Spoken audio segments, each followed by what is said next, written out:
Bowling's your game. Head to George Pappas, Liberty Lanes in Gastonia. At Liberty Lanes in Gastonia, you'll find 32 lanes, 16 with bumpers for small children. Liberty Lanes is a smoke-free facility with a full snack bar and game room with pool tables, plus a pro shop too, providing bowlers of all skill levels with a fun-filled environment for both league and open bowling. That's George Pappas, Liberty Lanes, Highway 321 South, Gastonia.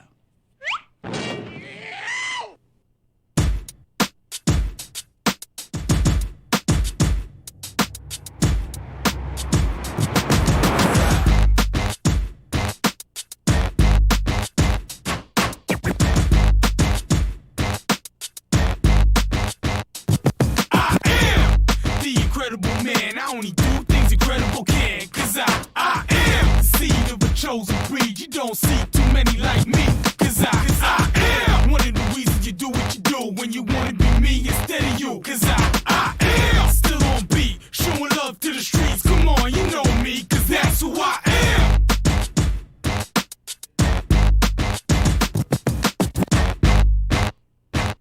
And good morning on Saturday Morning Sports Talk with the man with all the power, Kevin Hastings, the man with the breakfast and scores, Terry Reinhardt, and the main bulldog himself with the last name I can't spell, Thompson Funny. Terry is proud to have his magazine this morning. He can read. Terry, do you read or just look at the pictures and those things? I keep looking at this picture. Every time I get up, this What's magazine that has the Browns are back. So someone tell Hunter. I told him this And week there that he it is. is not his walk-up music. This is not generation. This is not WrestleMania. This is not Hold your on. walk-up Did music. you work? You have to sit in it. Did Hunter. you work Hunter last night? No. He doesn't have an excuse this morning. Usually you work him like Well, a dog on Friday night, so you can. He gets does his have a new extra- girlfriend, Tom. Well, that'll work you a little bit. That'll work you a little bit. His wallet is well. suffering at this time of year, right, Hunter? Yes. Yes. Yes. I was wondering. I was like, he's got to show up. He's got to feed his girlfriend tonight Yeah. at the Hornets game. That's exactly right. Going to see the Utah Jazz. Good morning, everybody. Now that high school football season's over, it's officially NBA season for Hunter and myself. He's going to the game tonight to watch as a fan. I'm going to be, and Hunter and myself, going to start attending and getting some interviews for you guys in the next few weeks. I think next Friday's going to be our first in locker room interviews and everything with the Hornets and Oklahoma City Thunder. Maybe, Hunter, you could throw a question at Chris Paul about coming home maybe one time. I don't know. We don't need him at all now. Devontae Graham's pretty good, doing well. I think he's about tired of right now. Just he wants thing somewhere. on Chris Paul. I know he wants somewhere. You think but he wants some of LeBron's? The problem, yeah. He wants to be with his Banana Boat brothers.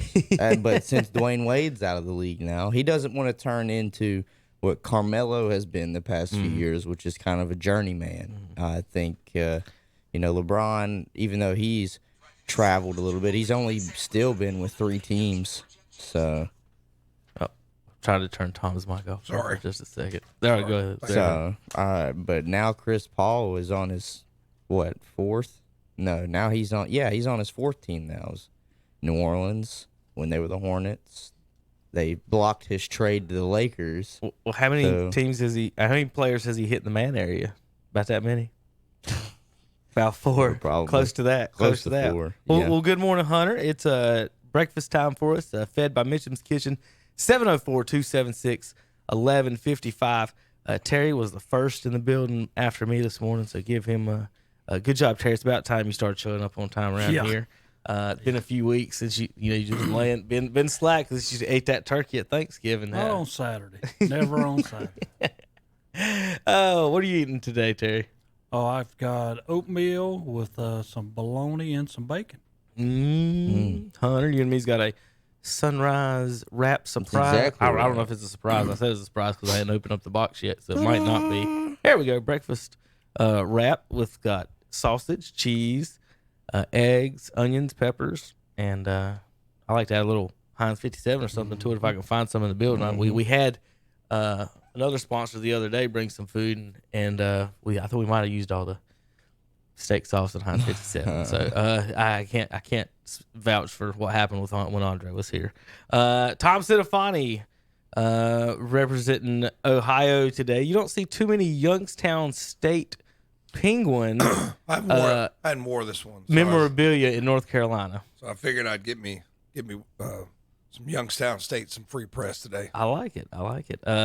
You folks watching online, good morning. I think I need to center myself up. I have somewhat of a Santa hat squeezed onto my big head. I think this is my children's hat, but it's on there. Let me ask you, are we going to talk a little prep basketball this morning? In just a little bit, we will. Just want to congratulate Coach Thurman Jeter on his first win as Burns Bulldogs head coach last night as they beat Chase 59-53. That's what I was trying to pull up, and of course YouTube has to play the stupid, or Max Prep's got to get their advertisement in. But I just want to make sure that was his first win. A couple of 1-point losses for Burns on the year, some tough losses at home. But congratulations, Mr. Jeter. Yep. So it's not your daddy's Chase Trojans. Yeah, you was talking about that before the game. Listen to this. JP. They had a kid 6'10", had a kid 6'6". I mean, it did not look like your typical small town Rutherford County basketball team. But good win for our boys last night. They get in the win column after losing some heartbreaking 1-point losses at home. Sure. 6'6" and 6'10". Oh yeah, that kid was huge. But they used him away from the basket. Yeah. That's today's basketball. Let me ask you. I didn't think it in high school all teams won. Let me ask you this: if you got a guy 6'10", there's an inbounds play with 3 seconds left to go. Where are you going to put that 6'10" guy? Not at the 3-point line. Is that No. On defense. Oh, in the paint. Yeah. All right. You can either put him in the paint or where else would you put him? You guard the inbound. Depends on who's throwing it in. Some teams like, and for some reason, Tommy, and some teams like the point guard to always throw it in those situations. So if you do see the point guard over, that's a good time to sneak him in there. That's what I saw. I was like, I can't believe that guy 6'10" is not up on the ball because they needed a steal. They were down like 2. Over. It's like, let that big kid go over. Was it under the basket? No, it was on the side. Okay. It was on the side. That might have been because if you're under the basket, you got the goal to protect anything in the air, so nothing can go up top. So it's tougher. Maybe. Yeah, tougher. Well, here's the real question I'll ask. So 6'6" and 6'10", and I'm not. Were they a competent 6'6" and 6'10"? Like, did they know what they were doing, or were they just big guys? He wanted to shoot threes. Shoot to Jay. And it looked like they had a hard time with the entry pass. And I've watched a lot of high school basketball over the last 6 years. The bounce entry pass is the lost art. You know, and there's a lot of steals in the paint because of that. You know, a lot of teams want to run the high post and then want to bounce it down to the guy in the low post. That's why they try to get the but they point don't, guards do inbound it because they're the only ones that through the bounce passes I'm telling you. But what he would do, he would flash to the block, and if the ball was reversed, he'd go to the corner. And he spent a lot of time away. Now, if it was me, got a guy 6'10", okay, post it. If he tries to deny you, we're going to lob the ball up to you, and until you could stop it. Now, we do have some athletic guys that could jump with him. But still, I mean, you got a guy 6'2", 6'3" who could jump, trying to guard a guy 6'10". I mean, the athleticism will negate a little bit of the height, but not all of it. Yeah. So I mean, if I got a guy 6'10", I know what I'm going to do. But they do want to use those big guys away from the basket. And he could shoot threes. He hit 2 or 3 threes, but still, if I got a guy 6'10" in high school, that's not what I want him doing. Does he have any size? What's that? Did he? Have he size? wasn't really, really big. But he wasn't small. I mean, he's a good-sized kid. I mean, he's going to play somewhere. I mean, somebody's going to take him because he's 6'10", and he's not like stumbling over himself. Well, but I was kind of impressed with the kid. I would have used him a little differently. Well, you know, all of a sudden, Chase Trojans counting football. All of a sudden, it's flooded with athletes over there right now. I mean, it is kind of strange to see. I think that some counties are free agent counties. I mean, I'll leave it at that. You know, you can basically move around. Yeah. If we've got the one coach we like at one school. And we're going to go over there to that school. That's just the way it is. So Terry's got the championship information from last week. We'll give you that. And then before our first break, I'm going to give you a story of how important my Snapple is. That's in that I have with me this morning. So very important Snapple. All right, Terry, you ready? Yeah, I can do this. Last week in the 1A division, it was Robbinsville 45, Northampton 14. I think the biggest thing out of this thing was first downs. Robbinsville had 18. Northampton only had 5 for the whole game. But then we go to the 1AA. Congratulations to Trent Lowman. And I'm going to tell you, I'm going to show you some figures on this thing. Was you hoping he had a bandy shirt underneath everything? It was just he can't forget his roots. Can't forget his roots. But East Surrey upends Tarboro 56-28. Really had no trouble. East Surrey with 29 first downs. Tarboro with 11.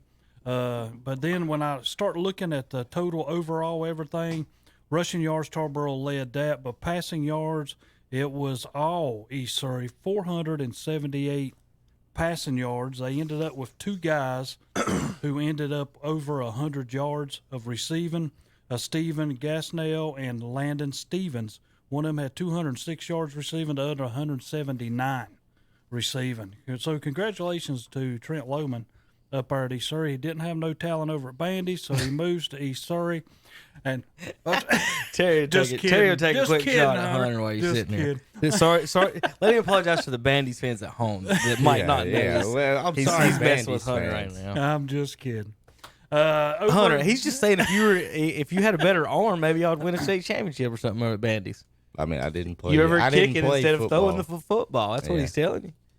Oh, it's just a hint. Daggum, great job over there. But in the 2A, it was Reedsville up in the Northeastern, 14-0. I think the biggest thing on that was the defense from Reedsville stopping another opponent. In the Yeah. 2AA, it was Shelby. Well, you talk about back-to-back shutouts in Reedsville. How many was a championships shutout. now is that, Terry, for Reedsville? 21 total. 21. Is that all? Yeah. In the 2AA, it was Shelby 34, Salisbury 0. Talk about this later. And net rushing yards, Shelby with 138, Salisbury -6. Total yards, Shelby 359, Salisbury 39. It's called being dominated. That's exactly what that's called. Terry, West Lincoln put up a better fight. Well, I had a lot of people send me that. I was They gonna did. gonna ask. You at least got I- on the board. I talked to the Shelby guys, and we were talking about exactly how deep Salisbury would have actually made it in the West. And Second round. Do you believe the West would have beat them? Not I think would so. have. I'm saying would have, not Yes. could have. Well, I know they. I think Oh, they yes. could have. You think they would have? Yes. So that's what I was just wondering. Just from your perspective, watching that game, like, I knew it was over when they punted on the 30-yard line, and that was the first or second drive. Like against Shelby, that's your strategy to punt the ball on the 30. They were on Shelby's 30. Yes, and punted, not kick a field goal, not attempt Not a go Hail for Mary, not go for it. They punted In the on first the quarter. 30. Yes, and this is after Shelby fumbled on the first on the opening Fumbled kickoff. on opening kickoff. And then they punted. Like, I understand some team strategies, ball control and this and that, but okay, so you're going to give it was a 9-yard punt, Tom. I think they got to 21.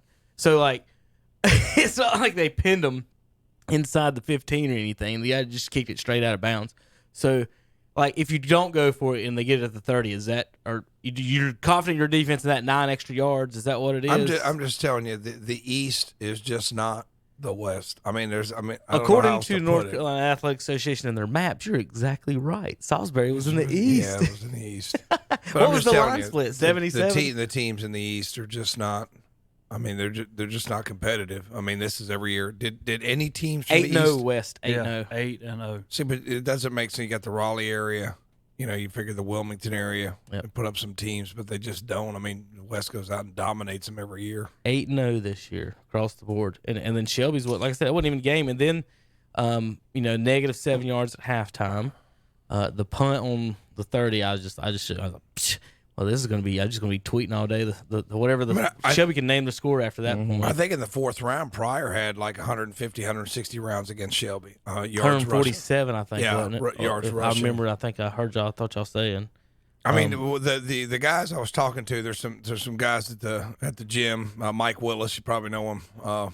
Was talking about how the Salisbury was not bad defensively, and I think Terry said they gave up 300 and some yards. Well, not bad. It's not Brent bad. said they didn't have a single big scoring play. It was all and Hunter was talking about it was all inside the 10 and 5. So that they were holding them pretty good. They had, Pretty one, contested they had that. one successful touchdown through the air, but essentially that was off of a blown tackle.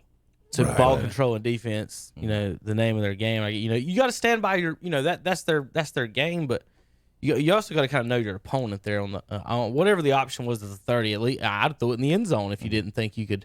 Like Terry said, just go for it. I mean, Whatever they the were first, just- I would have went to fourth, if and I'm 13. there. I mean, you punted the ball 9 yards.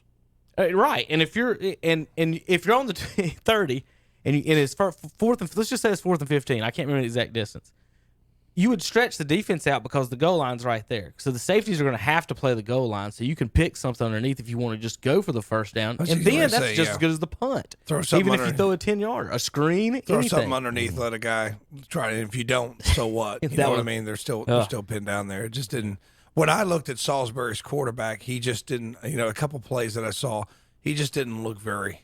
He just didn't look very fast. You know what I mean? Yeah. He looked slow, and it's probably because Shelby's defense Well, I'll is say really this. fast. Yeah, Salisbury was just slow. They were just slow. well, they Tom- could not stop Shelby. I'm gonna let Terry finish this up, but what I did, I talked to Philip Russ a few weeks ago when he was here for Thanksgiving and stuff, and he was talking about they rank the teams down there. You're in the division based on your overall max prep ranking, and so I kind of did that with North Carolina. We'll talk about some of the matchups that we would have. Terry, let's finish that, and then I want to see what Tom would think about some of these matchups that we would have in these brackets. Yeah, I'm going to finish one more thing on this game. All right. Salisbury average per rush minus 0.2 yards. Good job. In the 3A bracket, it was Charlotte Catholic winning another title as That's they the equivalent defeat of taking a knee. Southern Nash 23-7. Their biggest game was Kings Mountain, y'all. And if Kings Mountain would have won, they'd have won this one. Yeah. The Kings So- Mountain fans got it. I talked to some the other night, actually recognized my voice, and over there, Hunter from the game, one of the moms, because she wasn't at the game, was listening to it, and she said that you just talk about how heartbreaking it was, and there was another mom, and she was like, I'm just mad. I'm just mad. I was there, and I'm just mad. I saw it all.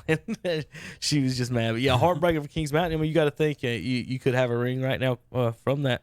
The East. They could have easily. I won don't, it. in Catholic winning that game, that just tells me, the Catholics won like they did. I'm like, they wouldn't have stopped Kings Mountain on offense. I think that would have been an easier game than the Catholic game was. I think.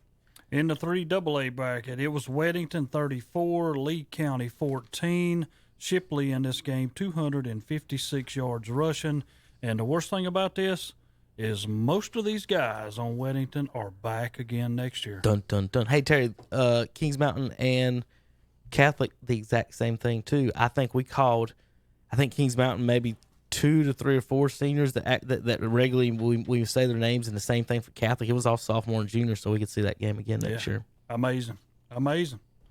Well, in the 4A bracket, and we talk about them, quote, charter schools and all, it was East Forsyth defeating Cardinal Givens 24-21 to win another state title. East Forsyth's been there 3 times, and they've won all 3 that they have been to.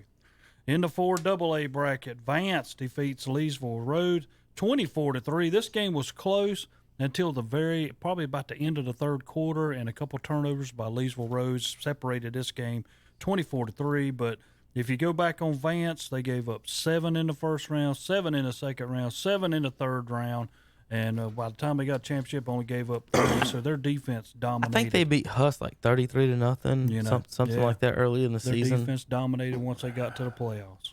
Terry, any other news and notes on in your folder you want to talk about before I mention some of this before our first break? I got a lot of news and notes I gosh. can talk about in football, but I'm just going to leave it like it is. Congratulations to Shelby, though. What more can you ask? I mean, hey, they're done it again. I mean, will they be there next year? I don't count them out. I would not be surprised. Well, they're always sandbagging over there at Shelby anyway. No, I was. we don't have nothing next year, Tom. We don't have. That's what I was. Yeah, that's what whatever. I've already been told this year, Tom. Yeah. And next year's not going to be a good one. But Yeah. it to me is that whoever comes out of the West, Terry, do you think will be the favorite going into next year? Just looking at what we've seen this year. Well, it's kind of hard to take away from Weddington. You know they're going to be good. Charlotte Cat's going to be good. Kings Mountain's going to be good. They didn't. I was make just it there, talking but- specifically in that 2AA. Really, Well, the 2AA, I mean, it's going to go through the same holes. I mean, Burns, Shelby's going to battle for first again. Mm-hmm. I mean, that's just what I'm thinking.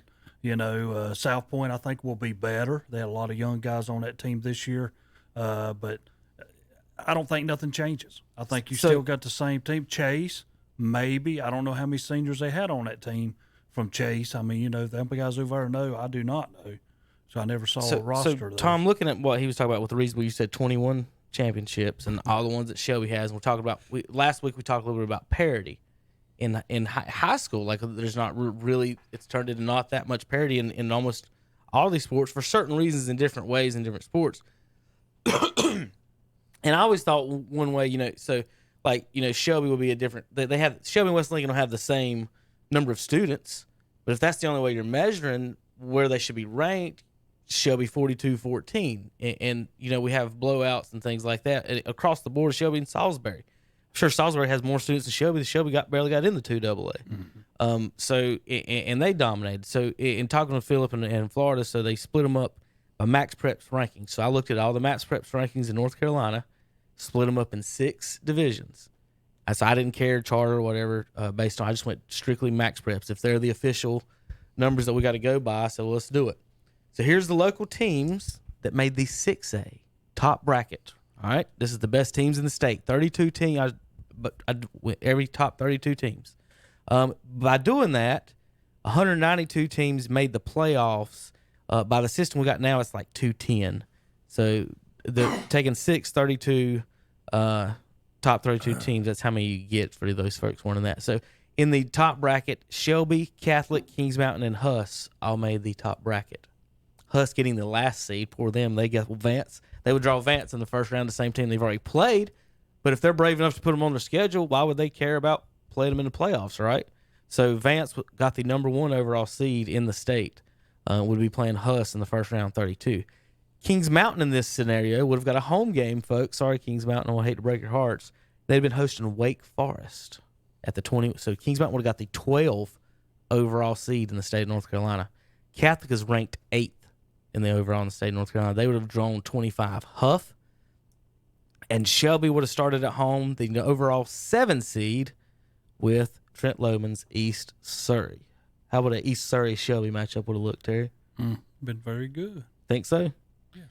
5A, Tom, that's where the Burns Bulldogs would have landed. All right? You guys would have hosted Hoke County. You would have been the number 3 seed in the 5A. Home game against Hoke County. North Lincoln would have had the 11 seed hosting Sanford, and Crest would have had the 20 seed on the road at Davie County in the 5A.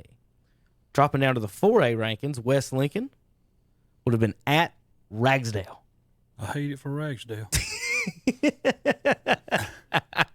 Forest View. You guys would have been overall 90 in Max Preps, Terry, 26th in the 4A bracket. So you'd have been at Ragsdale. Okay. There's 71 overall. Forest View also in the 4A would have been at Clinton. Now here's the interesting bracket, I thought, because there's 5 of our local teams in this one. This is the 3A. And here's the first round matchup. Mountain Island against Thomas Jefferson. How random. I did all this randomly, and that was my matchup. Mountain Island, Thomas Jefferson. Maiden at Garner Magnet School. South Point at Greensboro Page. And then this is the fun one, Terry. This is the one you didn't want. Newton Conover, poor Red Devils, would have had to go to Hoggard in round 1. And you say, well, what about the East-West stuff? Listen, Cherryville and Bessemer had to go to Whiteville in the first 2 rounds. I don't want to hear any preaching about any of the travel stuff with that. If you make schools like Cherryville and Bessemer go across the state. And if Salisbury's in the east and Whiteville's in the west, Terry, you want to show that map to your geography teacher over at West? I'll let Tom do that. Over at Burns. Y'all want to talk about that? They took geography out of the curriculum in the early 2000s. Okay. That's why the state can get by with that. Nobody knows where they're going. Okay. So they put it in their GPS. So in the 3A time, you'd have Mountain Island, Thomas Jefferson, Maiden, Newton, and South Point would be in the 3A. So Thomas Jefferson and Mountain Island would have to play Hoggard and Greensboro Page and South Point. And that's where the Max Preps ranks. And what do you think about that? Those matchups? Is that better than them playing? You would definitely have more interesting matchups than what we get. I mean, when you got competitive, right? West Lincoln goes to play a quote unquote number 1 Ashe County Fighting Christmas Trees team. I mean, that's just kind of ridiculous. And West Lincoln goes up there and just completely wears them out. Who wants to see a 42-14 first round playoff game? Right. I mean, 42-12 semifinals.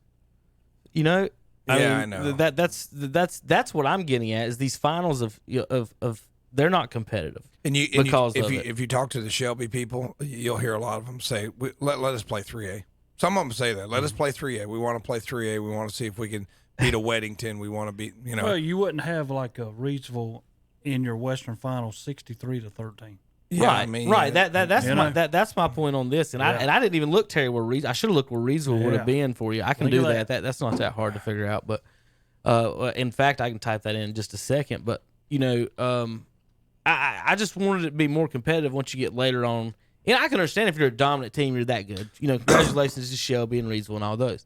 My point, and I think Terry's agreeing with me as well, is that we'd like to see the more better competitive games. And if you got the 6A championship and the 5As, also doing a little research on other locations.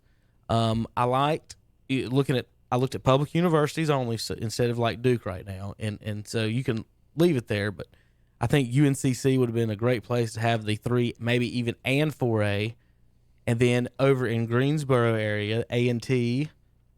They've got a pretty nice facility. I drove by it. I mean, A&T yeah. does, and UNC, and then the other school over there in Greensboro, there was 2 HBC schools. What's the other one over that way? There's A&T. Central. It might be Central that has the football facilities. Right. And Winston-Salem Prep plays at the old NASCAR field. Have you seen that one? Wait, are you talking A&T and then maybe UNCG?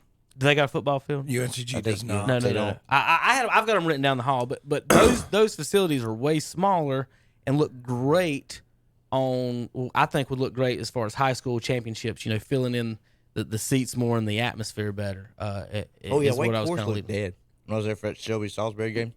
Yeah, it was hardly just because the stadium's so big. Right. Made everybody. They only sat in the center. That's it. And you don't. Well, these small schools aren't gonna fill up the upper deck or anything. Even the 3 and the 4. Charlotte's facility would be great. Right. I think with the AstroTurf, that's why I said the 3 and the 4A, because the AstroTurf. Some of these other schools, if you got the grass, you don't want to run them out there, but you could easily do something like that with the Charlotte. I will say one more thing Go ahead, while we're Terry. standing here while you're doing what you're doing. But congratulations to Cannon Bridges. He made first team All-State in the 2A Oh, it's good. this year. He's all under all purpose because he could be used anywhere. So did Jahari Mitchell of Shelby.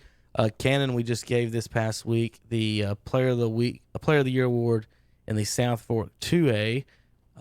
We presented him with a plaque over there at Wesleyan. So congratulations to him. He got him 2,000 yards. Him and Kewan both there near the top of the state, right? Terry, do you remember where they ranked overall? I think there was one not other off the kid top that of my finished head. first, wasn't there? Best wasn't All-State. I don't think so. And Pryor wasn't All-State either. That's just chosen by someone different. Someone arbitrary. Right, I think so. Let's pull up the Reedsville rankings, Terry, so I can tell you exactly where they were. In the state, they're 21, so they would have been in there with Shelby and Catholic and Kings Mountain and Huss is who they would be playing instead of whoever they play, West Stokes in the second round. Well, I guarantee there's a million people out here would love to see one more games between Shelby and Reedsville. I mean, Right. they would be in there with, all those top 32 teams, the Vance, Huss, Kings Mountain, Wake Forest. Let me give you the top 32. I'm not a member of this. So I'm going to have to do the best to read some of these. Just for posterity's sake, let's see. 16, Reagan. 17, Nash. 18, Watauga. Butler. Charlotte Christian. Reedsville, Northwest Cabarrus, Wake Forest, Eastern Alamance, Huff, Scotland. That's what Shelby would be in there with those teams as well. So just giving you an idea of exactly who would be there The only in problem that you'd top. ever have Vance, if you ever Weddington, Mallard Creek are the top 3 teams. So Shelby would have to play Mallard Creek, East Forsyth, West Forsyth, Cardinal Gibbons, Leesville, Lee County, Grimsley. All right, Terry, go. Yeah, the only problem you'd ever have with that is if you had a school with 4,000 kids and a school like Shelby or somebody with less than 1,000. If they got beat, everybody's going to say, well, they should win because they got other 3,000 kids to choose from. Well, That when would West always Lincoln gets be- beat by Shelby, you say, well, you should get beat. Well, we say about that anyway. Right? Every That's time what I'm we saying. play But like that they can do it on there every reason. Would you want the reason to be because you got more kids or competitive balance the other way? Well, I guess How many it's a- football players do you have? It's not necessarily how Yeah, many students that's you true. have. It's how That many is football true. players in your I school, would say right? I would like to see 6. You could have like a big, like the Yeah. Mega 16, Like like South Carolina. and then do 1A's all together, 2A's all together, 3A's all together, 4A's all together, private charter, done. That's what I'd say. And then if you got a Shelby that's really dominant, you want to try the big one at top. Okay, Maybe you can add and subtract based on how good somebody is. Back when you used to play softball and competitive around here, and everybody used to know it, if you went and won tournaments, they had a rankings that they always come out with USSSA, NSA, or whatever you was playing, ASA. But if you won too many, they bumped you up. Right. And I guess Shelby, maybe we need to bump you on up to 3A and let you play 3A since you won so many. If you look at the way where Shelby's located, because a lot of their kids are at other schools now that maybe in the 1980s would have still been in Shelby. Yeah. So that would put them at a 3AA, and they'd be where they're supposed to be. But because of the educational environment that we live in, that does create some situations where you got a team from Lincoln County winning the state championship that doesn't have any players from Lincoln County on it. They're winning the 1A based on their student population. I mean, it just doesn't even make any sense. You know what I mean? I agree. It's like, okay, you're going to take a 1A now. Now, Cherryville High School is doing very well in their basketball talent, but that's getting more rare for a traditional 1A school to have real basketball talent.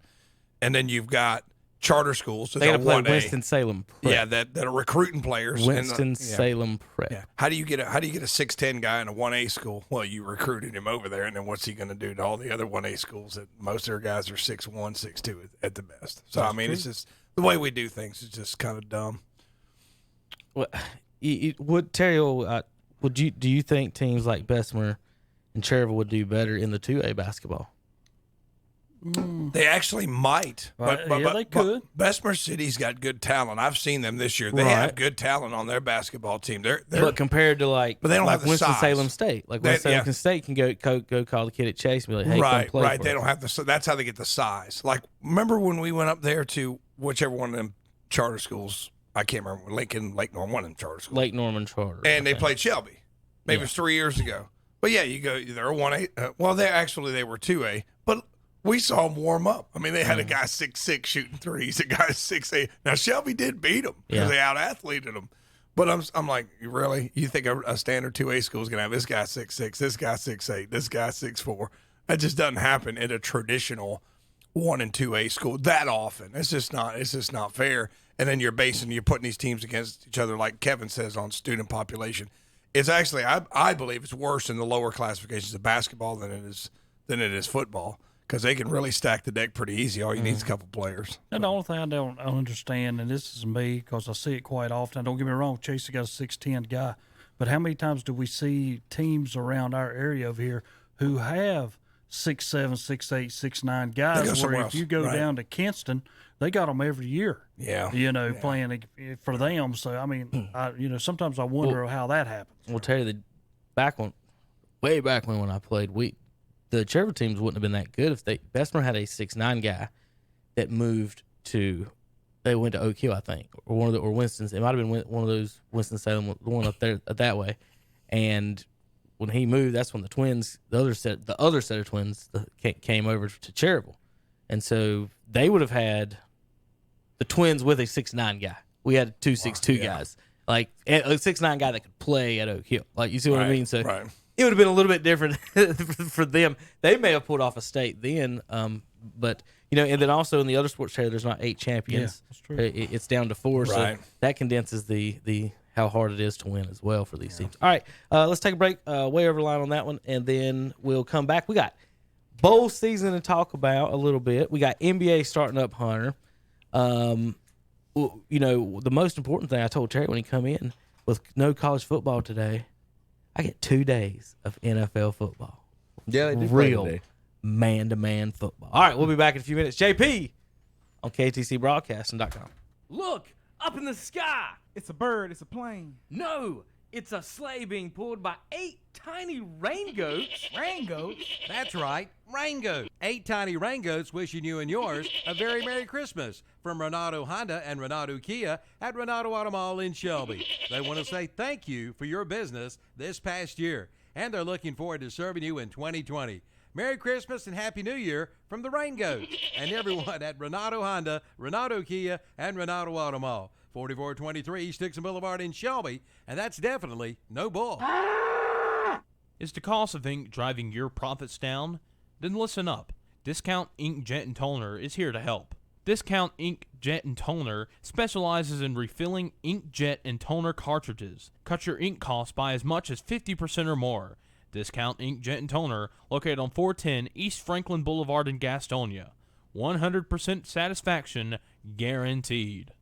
Zach Benfield of Burns High School is this month's McDonald's WhatsApp Shopper KTC Broadcasting Player of the Month. Zach is a senior at Burns High and is a kicker on the Burns football team. He also plays soccer and tennis and has a 4.5 grade point average. His advanced courses include AP World History, AP European History, AP English Literature and Composition, and AP U.S. Government and Politics. His extracurricular activities include Junior Civitans, the Beta Club, the Interact Club, the Environmental Club, Spanish, National Honor Society, and Mathematics Honor Society. Zach is a member of the Lawndale First United Methodist Church and volunteers for soup kitchens and youth retreats. He is also a member of the Boy Scouts of America. After graduation, Zach plans to attend a medical school and become a pediatrician. The McDonald's KTC Broadcasting WhatsApp Shopper Scholar Athlete Award is to recognize a student athlete not only for accomplishments in athletics, but also for overall achievements in the classroom and for overall school and community citizenship. Join us every Sunday at 11 a.m. for our Sunday morning worship services. On WCSL 1590 AM and 92.3 FM, it's the Sunday morning service of First Baptist Church in Cherryville. On WLON 1050 AM and 107.5 FM, it's the Sunday service of the Covenant Bible Church in Lincoln. And on WOHS 1390 AM and 101.5 FM, it's the Sunday service of the Calvary Baptist Church of Shelby. Join us each and every Sunday morning for our Sunday morning worship services on The Boss and Carolina Country. It's time to play at the Green Meadows Golf Course on Kelly Road in Mount Holly. Play and ride Monday through Friday for $25. Weekends just $30. Seniors ride and play Monday through Friday for $20. And every Wednesday is Ladies' Day. Ladies play and ride for just $15. So make your tee time now by calling the Green Meadows Golf Course, 704-827-9264. Green Meadows Golf Course, 957 Kelly Road in Mount Holly. And welcome back to Sunday Morning Sports Talk with the Fascinating Four. To be honest, I really don't know. They're just four people who like to talk about sports. I personally would like to talk about Star Wars. The Fascinating Four. You hear that? Have you already seen it, JP? I was there in the 19th I don't want 6 o'clock. I don't want to hear about it. Jay, I know Terry don't want to hear about it either. What's that? Yeah. Remember, this is a sports show. The new Star Wars movie. This is a sports show. Oh, We'll well. save that to the end. So you want to talk We'll pod talk racing? about that. What's that? You want to talk pod racing then? Yeah. You can see that broadcast at 3 o'clock in the morning. Talk some prep sports. You said we were going to talk about. You want to talk about light jousting? Light fencing, Tom? That's in the Olympics. I thought we were going to talk a little prep basketball or something. That's what I thought. No. It is not North Carolina, NCAA football and basketball time. Terry was talking to me before it started. He says, Hunter, hey, your Tar Heels are not going to the NCAA tournament. Dude, if you ask me today, I'll say no.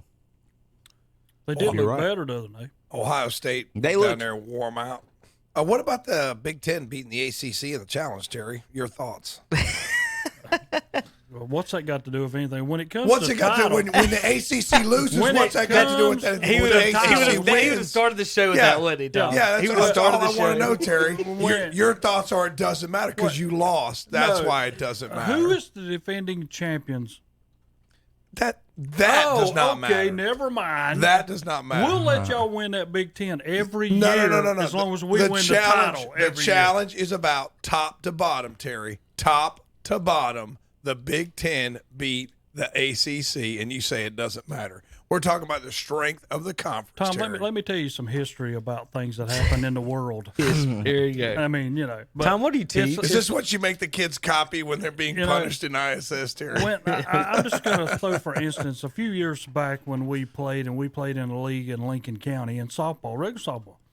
This team beat us 3 times. They beat us twice in the regular season. They beat us in the tournament. They won both of that. You were coaching? Regular season, plus they won tournament. And I was like, who cares? You were coaching? Because when we went to the state, we won the state. They were in it too, but we beat them there. And I told them they could win that league every year as long as I won the state, because that was a little bit more important with us having the jackets and the rings and y'all having nothing. See, but you act like the conference win it. Like conferences don't win championships. Teams do.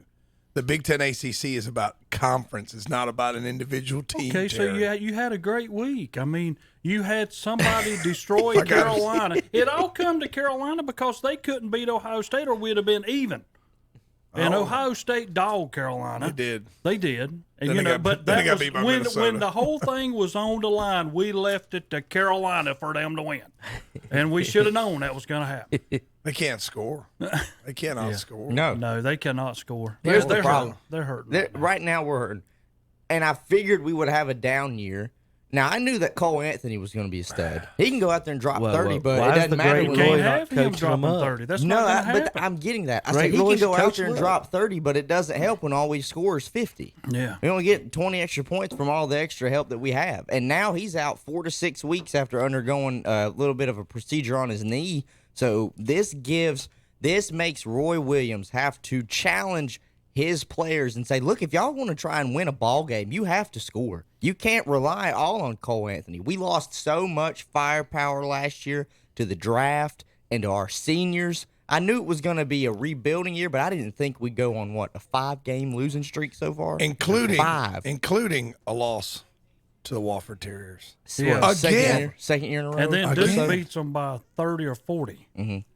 So, what a difference. But anyway, Carolina, I'm about like what Kevin said. Kevin told me, he said their system, and I agree with that, can You got to win. learn it. Yeah, they can win You gotta with that learn it, though. system. Yeah.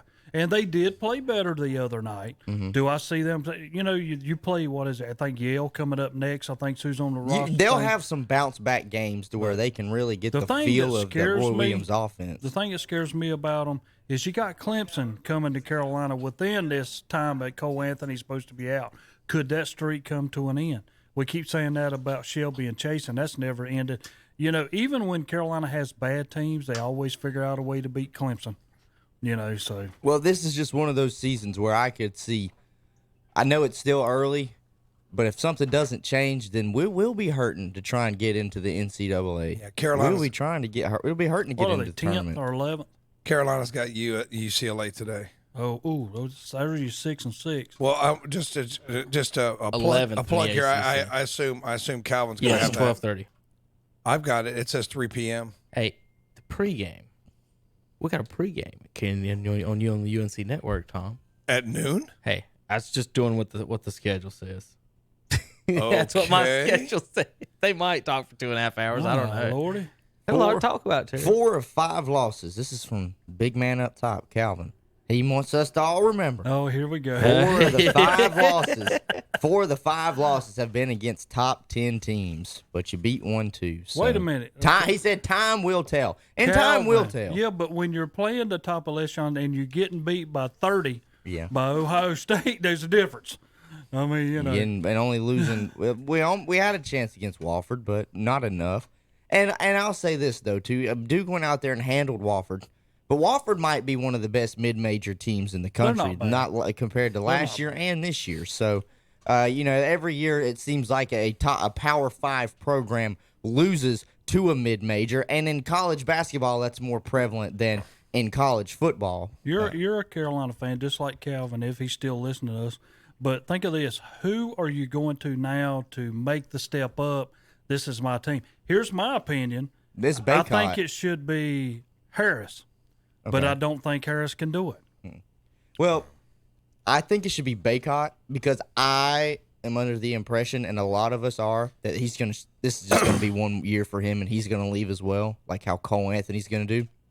So if he's got the kind of talent he showed he had in high school, that's another big man that North Carolina is not afraid to work through their big man. They've been doing it for years. They've always had at least a big man that they can work through, whether it was Sean May all those years ago, Tyler Hansborough, if Luke May even was that guy for us for the 4 years he was there. So if we can work through Baycott, because I'm tell you what, and Calvin, if you're listening, I don't know if you agree with me, Garrison Brooks is awful. I don't know how he got a scholarship. It might be because he's just big. He played so weak and scared last year. I said if he doesn't step up this year, he's just going to be a liability down in the paint. And that's the same exact thing I see from him this year. He is weak. down in the paint. He plays scared. He doesn't play aggressive. He doesn't go strong up for the boards. And we're used to out-rebounding everybody, and we just don't out-rebound anybody right now, which takes away from us our scoring, which is most of the time is transition, second chances. So to me, it's not going to be, the season that we've got to have for the past 4 years, and of course the one that was the national championship. But we'll still be competitive enough that I think we could finish maybe in the top 5 of the ACC still if everybody gets clicking. But if they don't, we could be top 5. And I'm putting a lot of that on Roy Williams still being the head coach at North Carolina. But because there's young talent. Are you trying to say that Roy Williams needs to go? I said Roy Williams needed to go 2 years ago. How could you say that? I mean, look at the talent he brings in. If he loses a few games, then you're ready to run him out of town. Whoa. I'm going to tell you something about him, and I will go back to when he first come. He never come to Carolina when they first asked him because he did not want to come because there's nobody there. But when Doherty took over and got some talent in there, the next time it come around, okay, I'm coming. But he's won tournaments. He's won with his guys. He's brought in some good talent. Guys to was come with on somebody now. else's guy. The first one was Matt Doherty's guy. It was definitely Matt Doherty Doherty's didn't recruit the guys that won a couple years ago. But I'll argue this though for Roy Williams, the one he won with Matt Doherty's team. Okay, they had some good talent. But the most talented team he's had was the 2009 national championship team with Tyler Hansborough, Wayne Ellington, Ty Lawson. That team was loaded. For God's sakes, they blew out Michigan State like they were nothing. That was the first round. These guys sound like Cleveland Browns fans. First time you lose a game, no, it's not that. It's just Roy Williams keeps getting. And I know how great Coach K is. But when you keep coming in second and third to Coach K, after a while, it's the whole thing where it's like, we're North Carolina. We're not supposed to be behind Duke every year, And we've had some years where we've been able to be on top of them. And win the national championship. Yes, we won it, 2 or 3 years ago. Yeah. And that's a lot more than a lot of other teams have You're right. done. He's approaching Dean Smith's, if he hasn't already, they're on a 6-game lose. He's approaching Dean Smith's winning record. Just overall passing him with overall wins as a whole, but to me it's like, okay, I've seen this movie enough times with Roy Williams. It's the same thing. Brings in guys that can drive the lane and they can crash the glass, but we never get shooters. We're never proficient from the 3-point line. It seems like he can't recruit shooters very well. The best shooter we've had in years past was old boy that we had last year that went in the draft. The thing about Carolina shooting, I agree with that. You can almost close your eyes and just start naming good shooters, and you don't know if you would fill up all your fingers. Cameron, what was it? Cameron Johnson. Like Wayne Ellington, that was the best shooter we've Dante had. Calabria. You can get to like 6 or 7. Jeff Lebo. Remember when Jeff Lebo played for Carolina? And see, that's about it. But then when you come to when you think about, he's a coach. Now wait a minute. But then when you get to the big men that we've had that have been able to run the floor and crash the glass, I mean, it's just the same thing. And he learned it from Dean. I mean, he learned it from Dean Smith. This is what I'm going to say about. I'll give Hunter credit. Kind of agree with him. At what age is Kay and Roy want to quit? But like, Roy's offense is never his off. It's Dean Smith's offense. Mm-hmm. Okay, so that means he's got to recruit players to run that offense and fit that offense. And what you're saying, it isn't shooting threes. That's not what it's for. It's transition, pounding it in the paint and transition buckets, out rebounding everyone. It's always been that. The leading assist person this year has 3.6 assists, Cole Anthony, and he was the leading scorer. So what is everybody else doing there? Nobody's scoring, nobody's passing. So you got to out defense people. So Roy at this point, he's got to out coach folks. So that's exactly right. Are you a better recruiter and a system coach, or are you a better actual basketball coach? And Terry, but the only problem I have with it when I say that, the only problem I have when I say that it's time for Roy to go is it's the whole question mark within every sports. Like, well, who do you replace him with? Just get ready he's to had so much success. Now Matt Doherty. Bring him back. That's a high-profile job. There would be a lot of interest. I guarantee you they're going to get a Carolina guy to come back there. That's exactly what they'll do. So, I mean, and they might promote Sean May. Kenny Smith. Yeah, I mean, there'd be a lot of or people Hubert that would Davis come is sitting back. right next to him. Michael Jordan. That could be his dream job. No. Michael Jordan. His dream job. That's Michael Jordan's dream job. That That's Carolina needs. I'm going to tell you the problem Carolina needs that State has. And we can talk about Keats and everything else, but when you go to State, We got 5 guys who average in double figure. That's what Roy's got to have instead of that one guy to look to finish off And the it's game. always the guard. You know, that's It's what I'm always the saying. point guard. But now, when you're talking about 3-point shooters, I'm one of the world's worst because when Carolina needs a 3, they pretty much knock it down.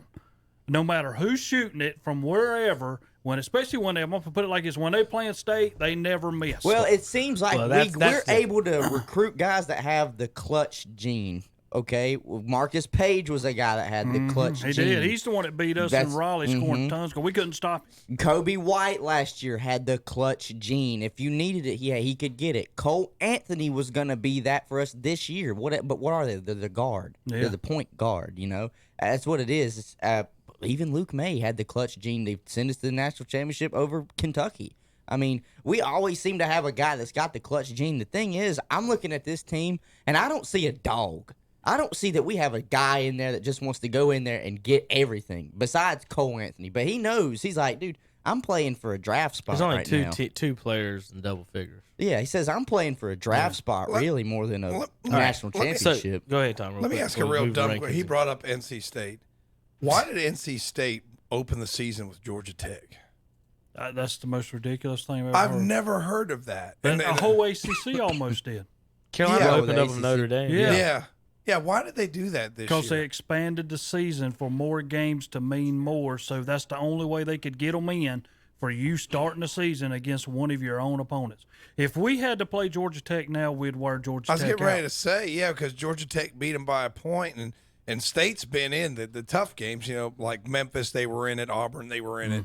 You know, so they've had, you know, probably that balanced attacks helping them out. But it's really tough starting to the open up season. basketball season with a conference opponent. That's just insane. I mean, you hear about that in football every now and then. You know, every now and then because they've expanded the conference. But basketball, that's just crazy. And a lot of times, if you open up, you're not going to open up with somebody who's competitive. You know, you're going to have one of these top of the tier, bottom of the tier in football. But that's crazy, man. I guess they're going to, with these bigger conferences, they're going to have to start doing more of that.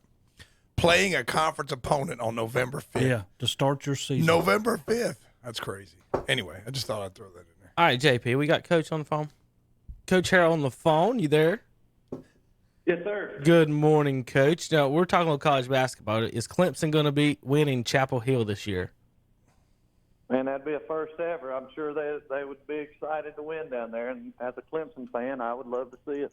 I was wondering where you were sitting on that. If you're thinking the win was going to come this year, you going to buy a ticket and go down there and watch that? No, sir, I'm not. I've got enough basketball to do. Okay. This week it looks like you guys, Pinnacle and Christ the King this week with a win against Pinnacle and loss against Christ the King. Coming up, what do you have coming up? Christmas time is always Christmas basketball in Cherryville. That's correct. Christmas tournament, the Bud Black Dennis Tate Holiday Classic will be this Thursday and Friday at Cherryville, starting at 3 o'clock, and then we'll tip off the boys at 7:30 that night on Thursday. If we win that, we'll be in championship on Friday. So we always enjoy hosting it, and it's a standing tradition here in Cherryville since 1981. There was probably 6 or 7 years they didn't have it, but it's been a long-standing tradition in Cherryville. Who all will be participating this year? We got Thomas Jefferson coming in. Pinnacle will be here. Chase and Ashbrook girls will be here. So are all those bringing boys and girls as far as just the chase? Boys and girls. Okay, yeah. okay, gotcha, Coach. Well, all right. Well, tell us a little bit about what's going on with the with you guys with the Ironman during the break. Thursday night we lost to a very good Christ the King team who's new to our conference, but the kids played as hard as they've played all year. They gave great effort. We were shorthanded. Lane Harrell, he twisted his ankle Wednesday night in practice. So he's out 1 to 2 weeks with a high ankle sprain.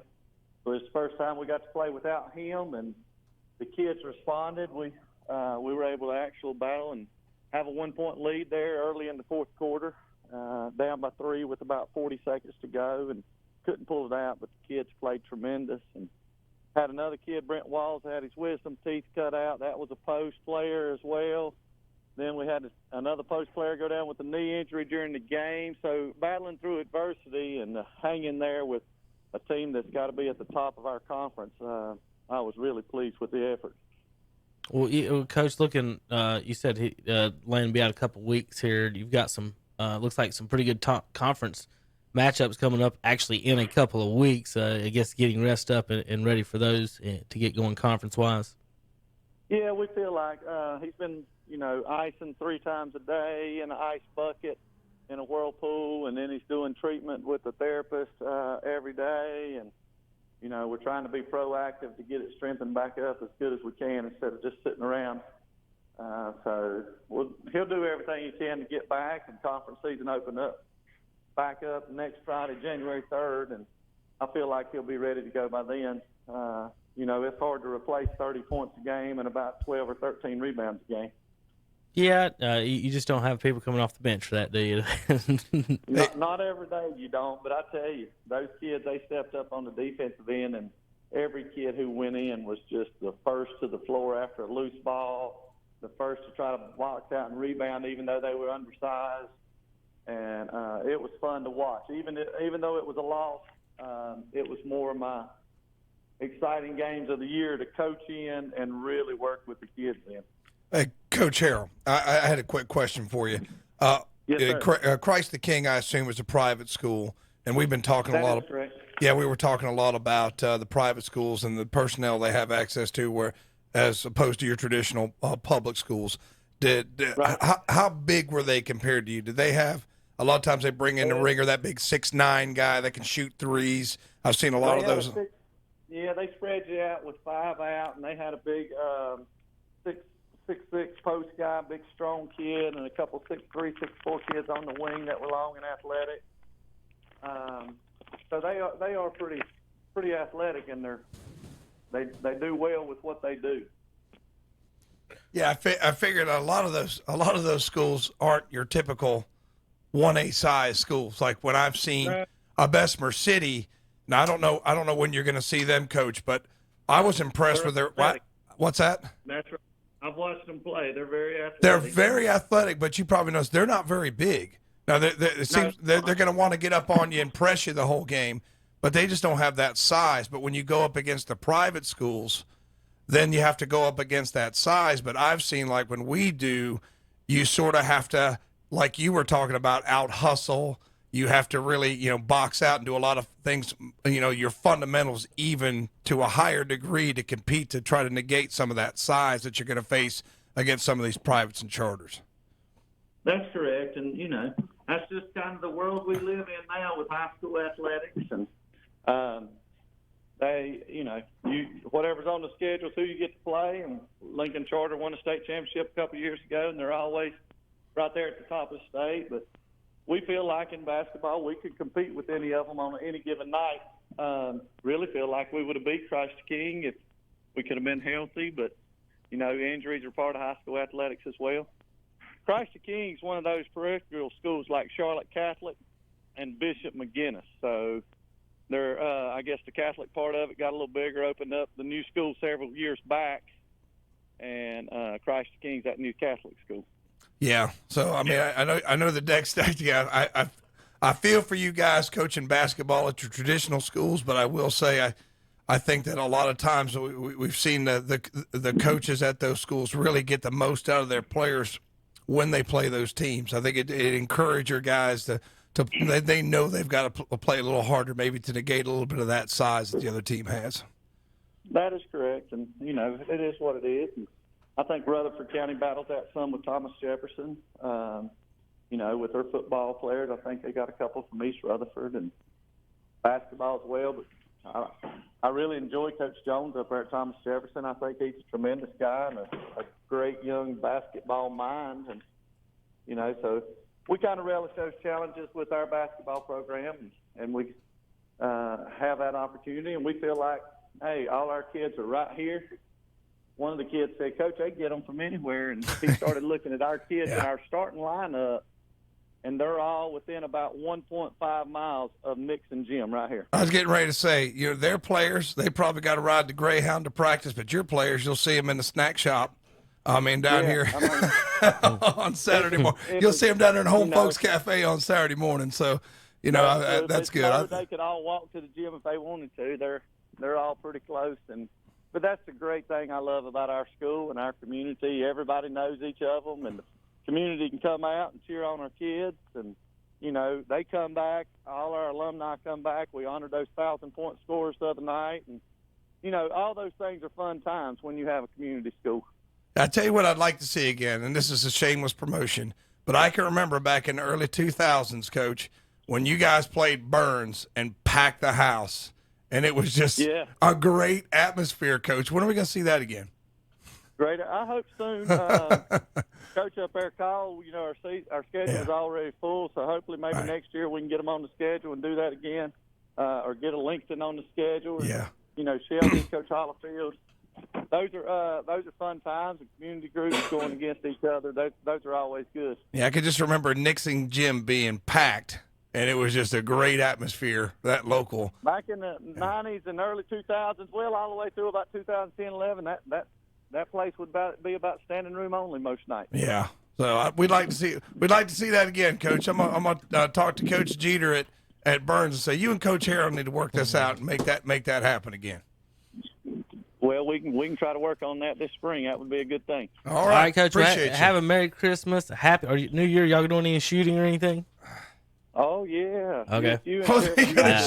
No, he gonna give him 2 weeks off. No, Tom, not basketball shooting. I'm talking New Year's shooting. Okay, New Year's shooting. New Year's shooting. Okay.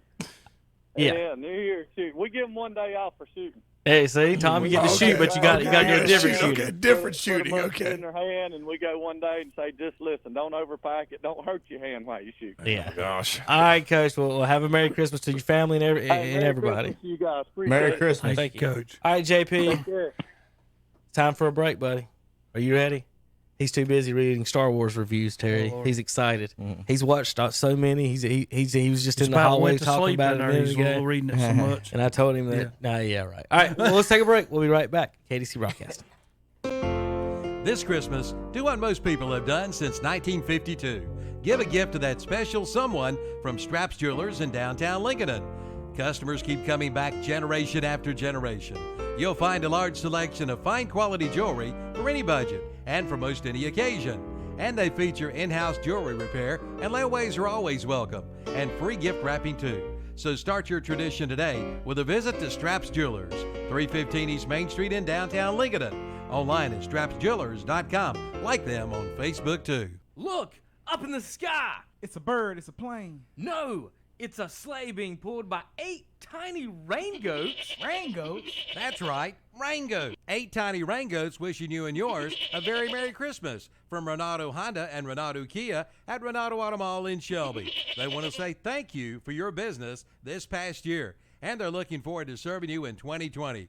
Merry Christmas and Happy New Year from the Rain Goats and everyone at Renato Honda, Renato Kia, and Renato Auto Mall. 4423 East Dixon Boulevard in Shelby, and that's definitely no bull.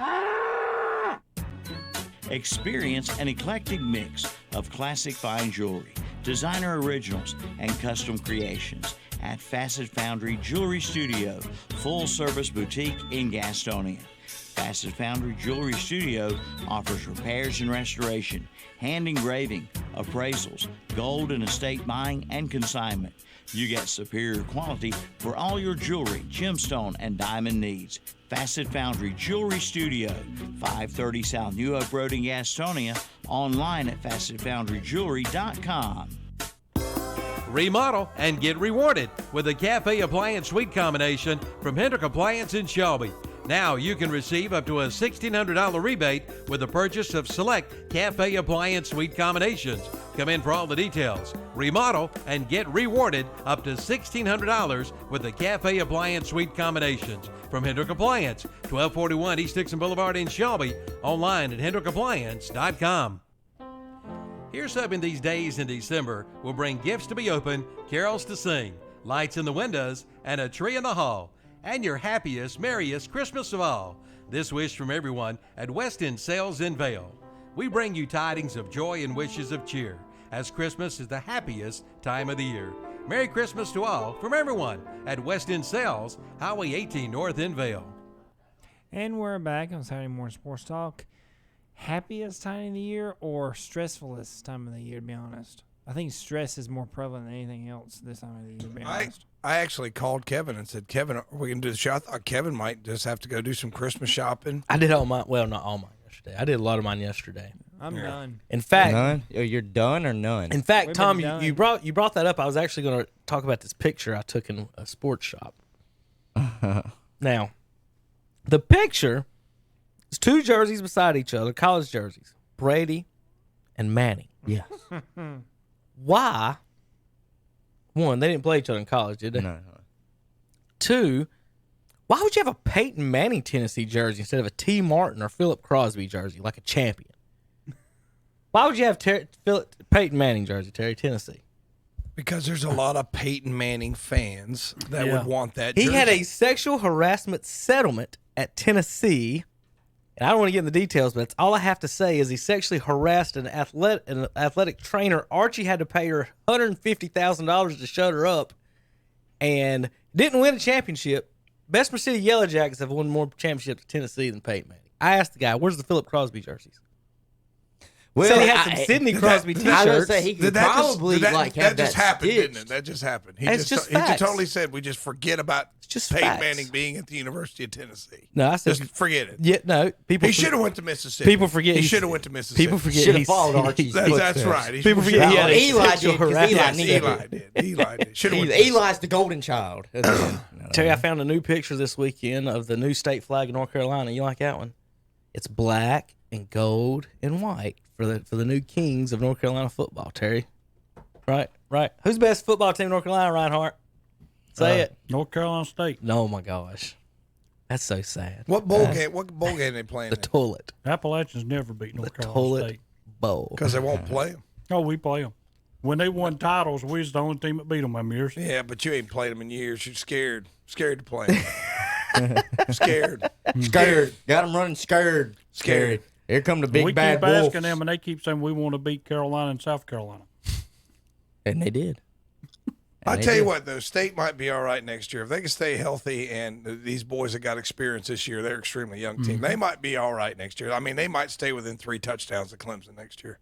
That's a goal. That's a reasonable goal of everyone in If the we ACC. had to play Ohio State, we'd beat them. So Nah, I don't think so, Terry. I don't even have to get fired up about that. All right, well, take a quick trip around the NBA real quick before NBA. we get to our NFL and finish up with that. The National Basketball, it's the association. The association. You know, it was Milwaukee weird. Bucks. It was weird. I was up in Cleveland, and they have this place called the Jack. It's a casino and all that good stuff. Have TVs everywhere. It was Cleveland Cavaliers on all the TVs, and Kevin Love was actually playing. It was weird.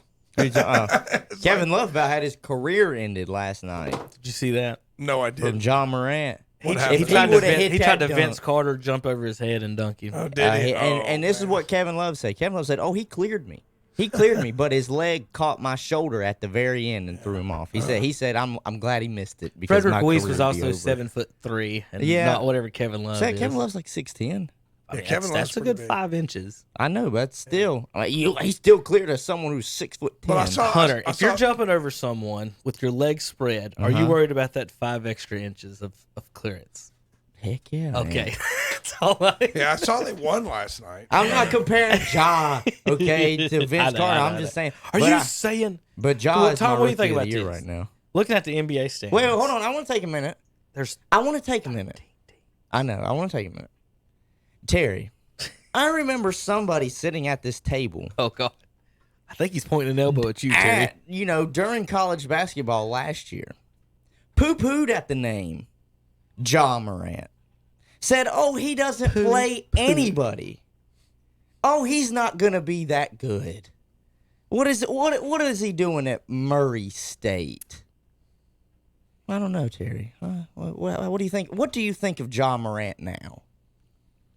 His team is 10 and 19. That's what I was getting ready to say. I just was that. Look, I can't help that they don't have Mike Conley. They don't have Zebo that they used to have. They don't have Matt Barnes that they used to have. Okay, they got rid of everybody, brought this young man in and trying to give him all the money, and they're not going to win. I'm just saying. I mean, He's rookie of the year in the making. So I'm just saying this right now. I'm just saying. Remember the over under on the Hornets was like 21 games. Yeah. Should have took that bet. Yeah. They are. I would have. I'll be honest. I took the under. They are right now a playoff team, Kevin. You're What, the right. They eight are a seed? playoff team right Never now. in my wildest dreams, Tom, did I think 7 other teams were going to be worse than the Charlotte Hornets.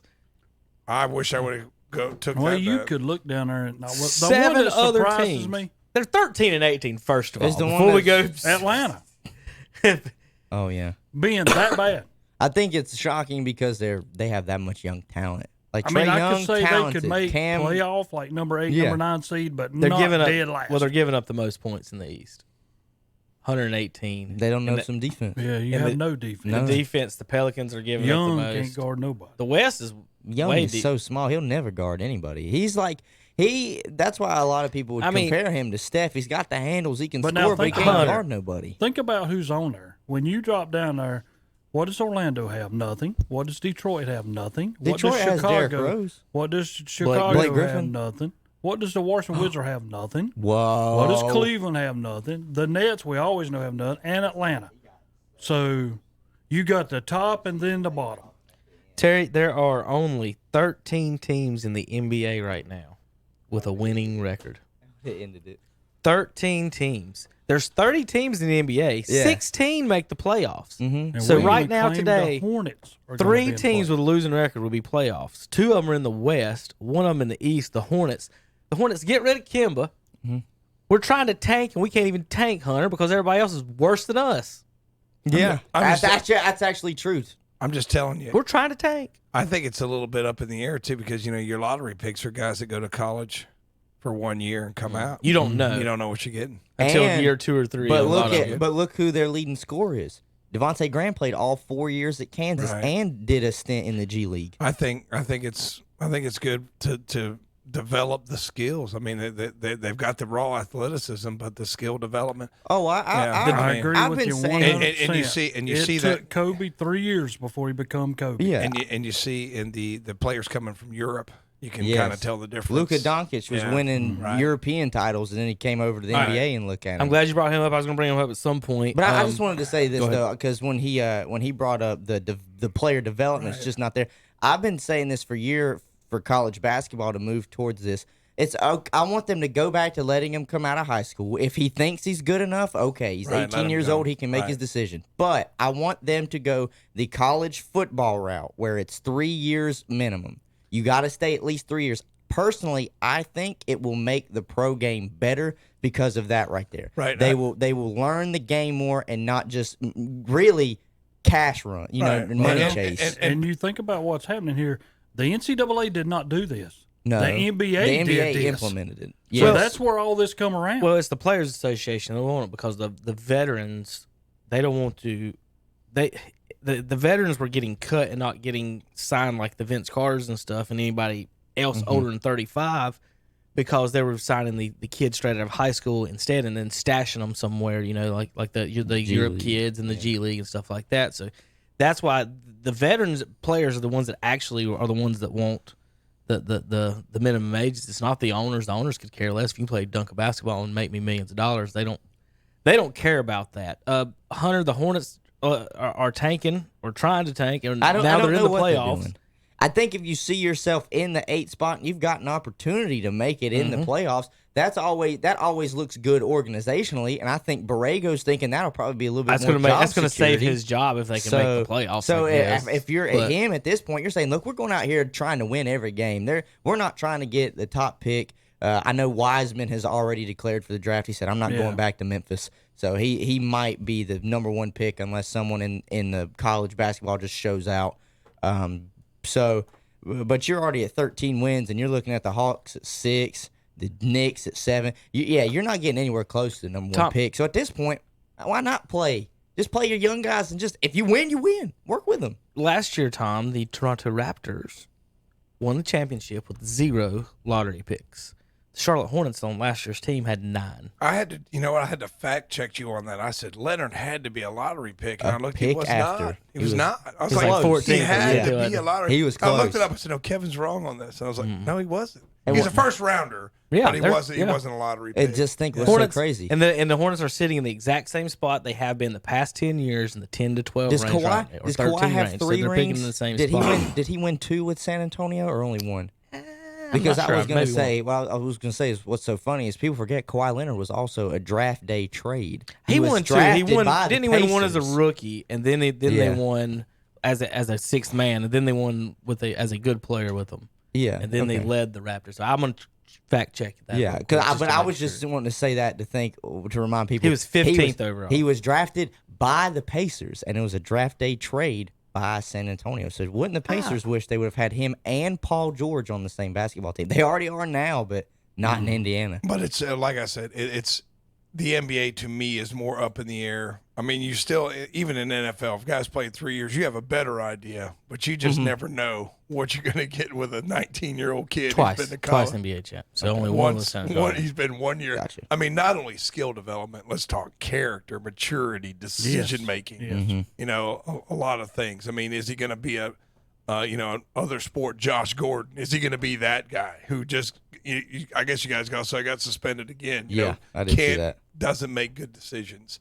So I mean, it's just like when the Browns drafted Callaway and had to kick him off the team. You know, I think that if you're under the tutelage of college coaches for 2 or 3 years, you know, a good coach to me not only going to teach you the game, he's going to teach you how to be a young man. He's going to help guide you and make those decisions. Because I can remember myself as an 18 or 19-year-old person.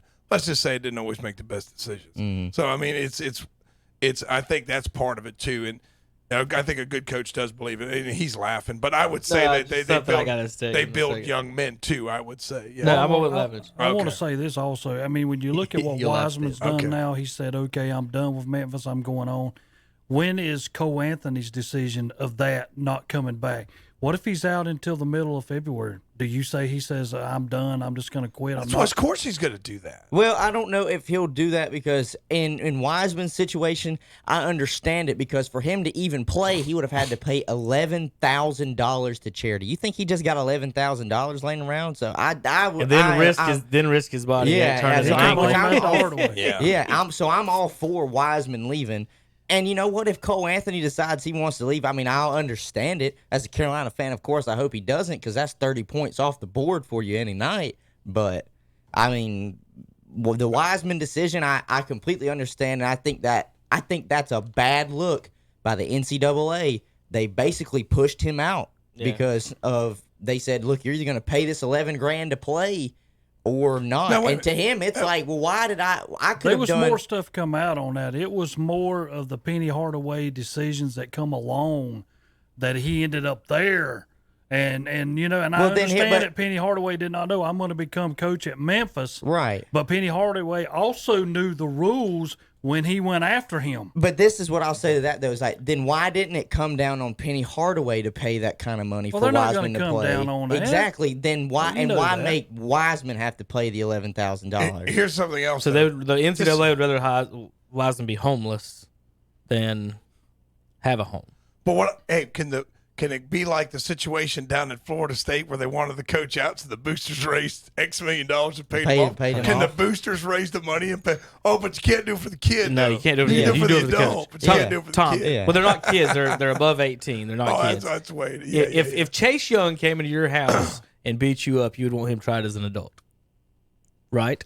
You wouldn't say, no, Judge. Let's do it as a kid. Let's send him to juvie. Psychologists say your brain is not fully developed until age 25. Well, exactly. So let's start sending them. Yes. Let's start sending them to college at 25. I'm not saying that. I give you scientific proof. You come up with Kevin Hastings' theories that he thinks about when he's laying in bed at night. If you're 19 years that old, Chase Young is just going to bust in my house and beat me up, so he should be tried. If he does, would you want him tried as an adult or a juvie, Tom? But what I'm saying, you're he's not a kid. He's a young man. Do you know? I like that one. That's better. Do you like, or I mean, not like? Do you know, Terry? You know your yoga positions? Oh God. Oh my. Do you know your yoga positions? Yoga. This thing just takes sudden turns. You have no. We're talking basketball. I just need an sudden answer. Turn. Do you need your? Okay. I know Hunter knows his yoga positions. Okay. Who's doing yoga? He's got a girlfriend. Do you know your yoga positions? Do I look like I know yoga? All right. Is that what I look like? All right. So there's a yoga position for those that are listening called downward dog. All right, you ever heard of it? Why is Yes. that the first thing that We popped just in got my done head? saying. Look, What? just look at the picture. I just want to show you the picture, and then we're going to talk about college basketball for just a second. I can't see. This has to do with college basketball. This is the yoga position, downward dog. It stretches your calves, your ankles, your hips. All right, Terry, you ready for this one? You're a referee, right? Tom, you're a referee, right? That's what they call me. You ready for this then?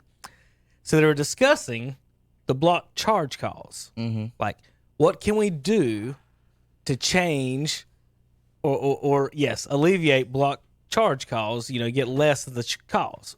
Jay Billis, his solution, Tom, the only way to stop flopping and the epidemic of officials calling charges is to just change the signal from charge call, from punching it in the air, looking all cool, to the official has to do downward facing dog for all charge calls. And that will stop officials calling charges. Okay, I don't understand. on to the next subject. Terry, I don't understand. if that was your signal to call a charge, would you call less charges? That's what Jay Billis is saying. See, to me in high school, We're talking about Jay Billis. yeah, he's a lawyer. in high Terry, school. I'll have you know we're in words don't to get care. him to speak with you. Have you watched high school basketball? You know that they never call charge anyway, and Okay, the I guy know. basically has to get like Run trucked. over. Yeah. They call almost every time they call block on that anyway. And I don't understand with this flopping. I've watched a lot of basketball. When a guy takes a charge, he takes a charge. That's the way it is. You win the spot, you take the charge. What is Jay Billis even talking about? Flopping. If there's contact, right, it's a charge. He doesn't have to like elbow him in the mouth to get a charge. It doesn't make any sense. People flop. He's people flop. all Here's the time. okay. Here's Duke the is the question. king of flopping. I know we got a break coming up. Duke but here's the invented question, flop. just to do this, Almighty. just to get it out of the way. Way early NBA championship predictions Well, yeah. right now. All Just right, right before now. break. Before break, just get it out there. Who's the matchup in the finals, Terry? What? Who's the match? Who Already? is the? Yes, they do it in everything. I Way know what early Terry's about to predictions. say. Celtics Lakers. It's 1986 all over again. Well, I hate it for the Lakers if that's the case. But God almighty. what? Come on. It'll be Denver against Boston. Denver. Wow, that's whew. Terry, who's selling moonshine this early in West Lincoln? I told Somebody a is. buddy Somebody of, a is. buddy of mine asked for me. He said, "What would be your hottest take right now for the NBA?" I said, "Well, there's not a lot of parity, but the hottest take would be that neither one of the Los Angeles teams make the finals." And Terry just said it. He just said No, Denver, I think it's going to be the Lakers and the Bucks. Lakers and Bucks. Lakers and Bucks. I don't think the Lakers can get out of the West, and here's why. I think Denver and the Clippers can match up with them and play around with I them. know. I'd love to agree. see. I'd love to see Denver go. I would And- love to see Denver go. And honestly, I don't think the Lakers could score with the Rockets. I don't trust the Rockets for as far as I can throw them, but how are the Lakers going to get 130 every night? That's my only concern when they play the Rockets. If they draw them in the second round, they can't score with them. LeBron and Anthony Davis can take all the layups and dunks they want. Harden and Westbrook are going to shoot 53 pointers. They're going to outmath them is what Houston's going to try to do. Now, Houston's going to, right now, would have to get past Dallas.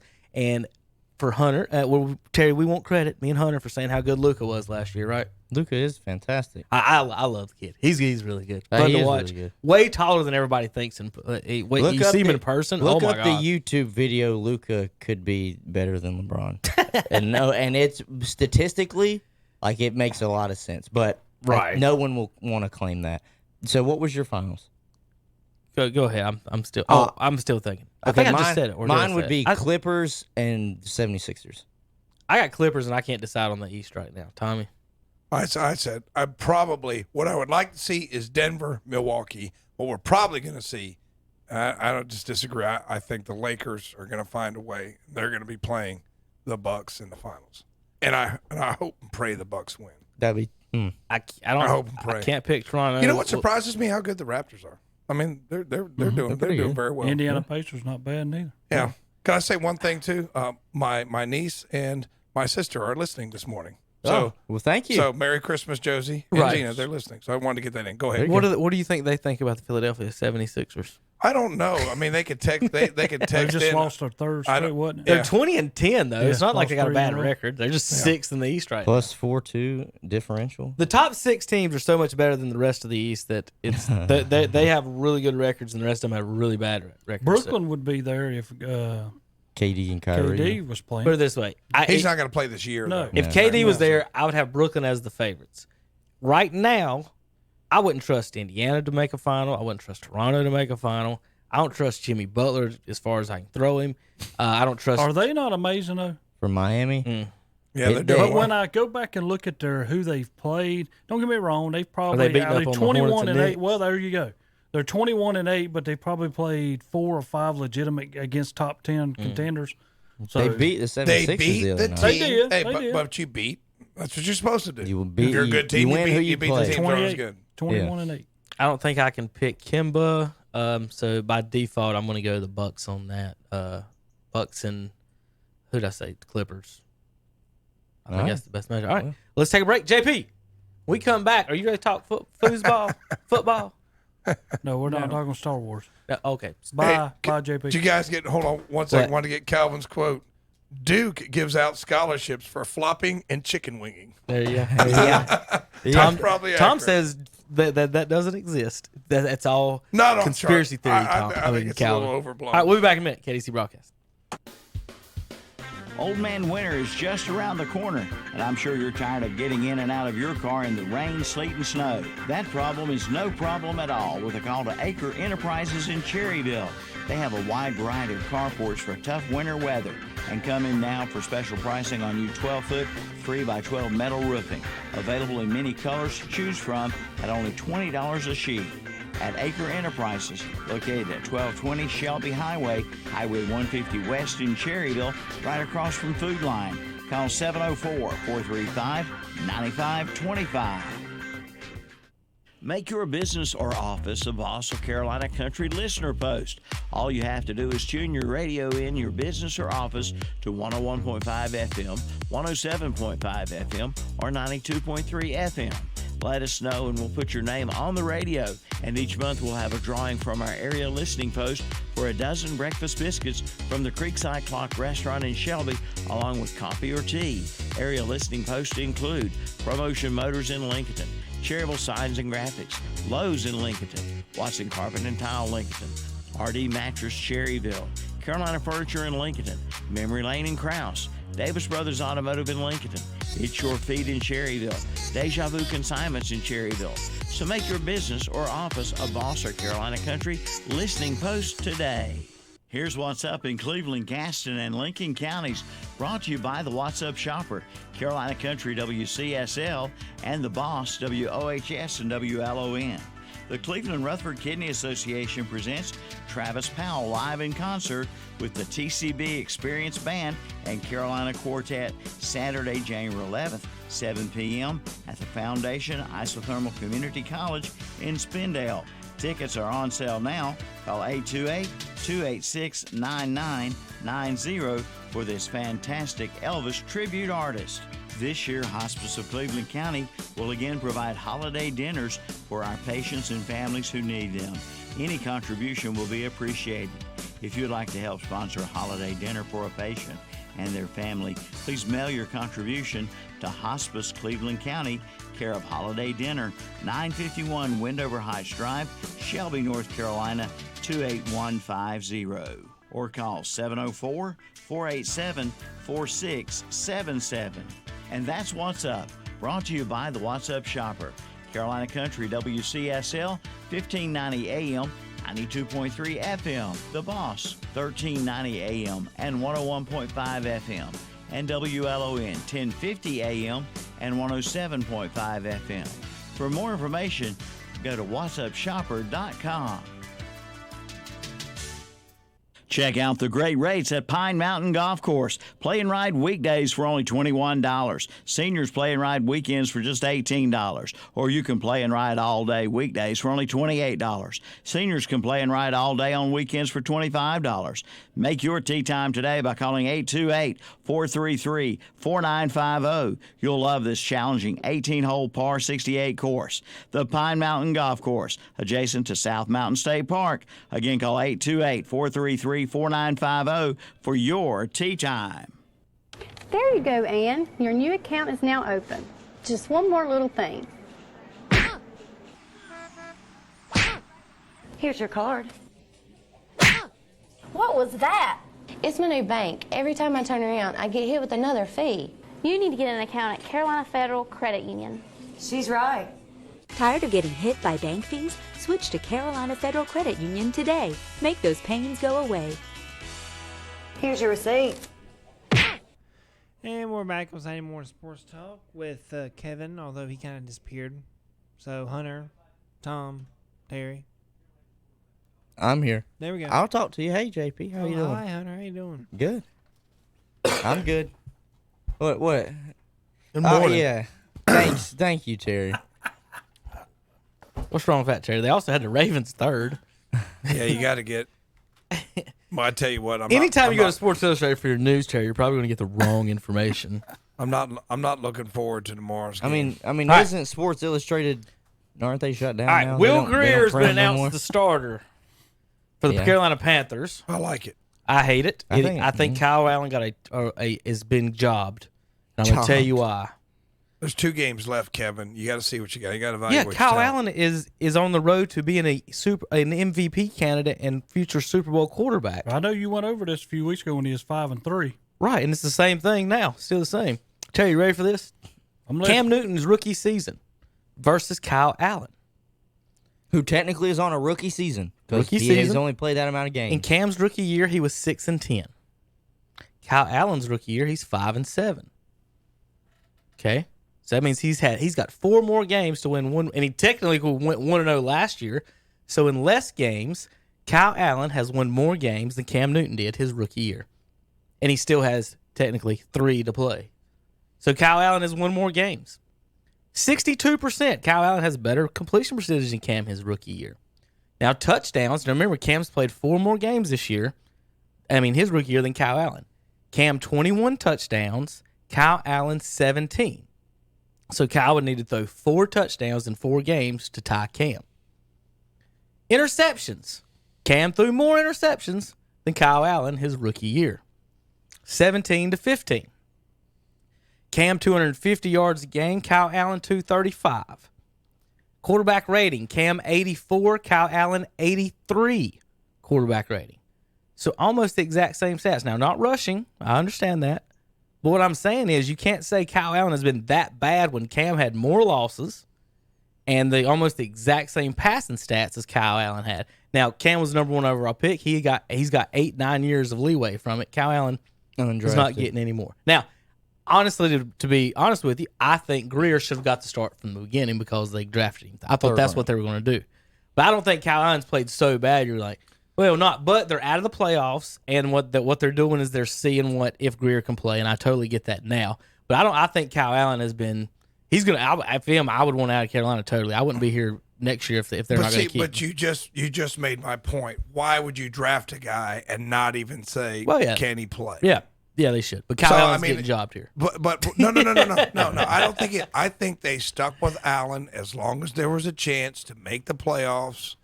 Now that there's not a chance. But he can win the MVP one day, Tom, according to these stats.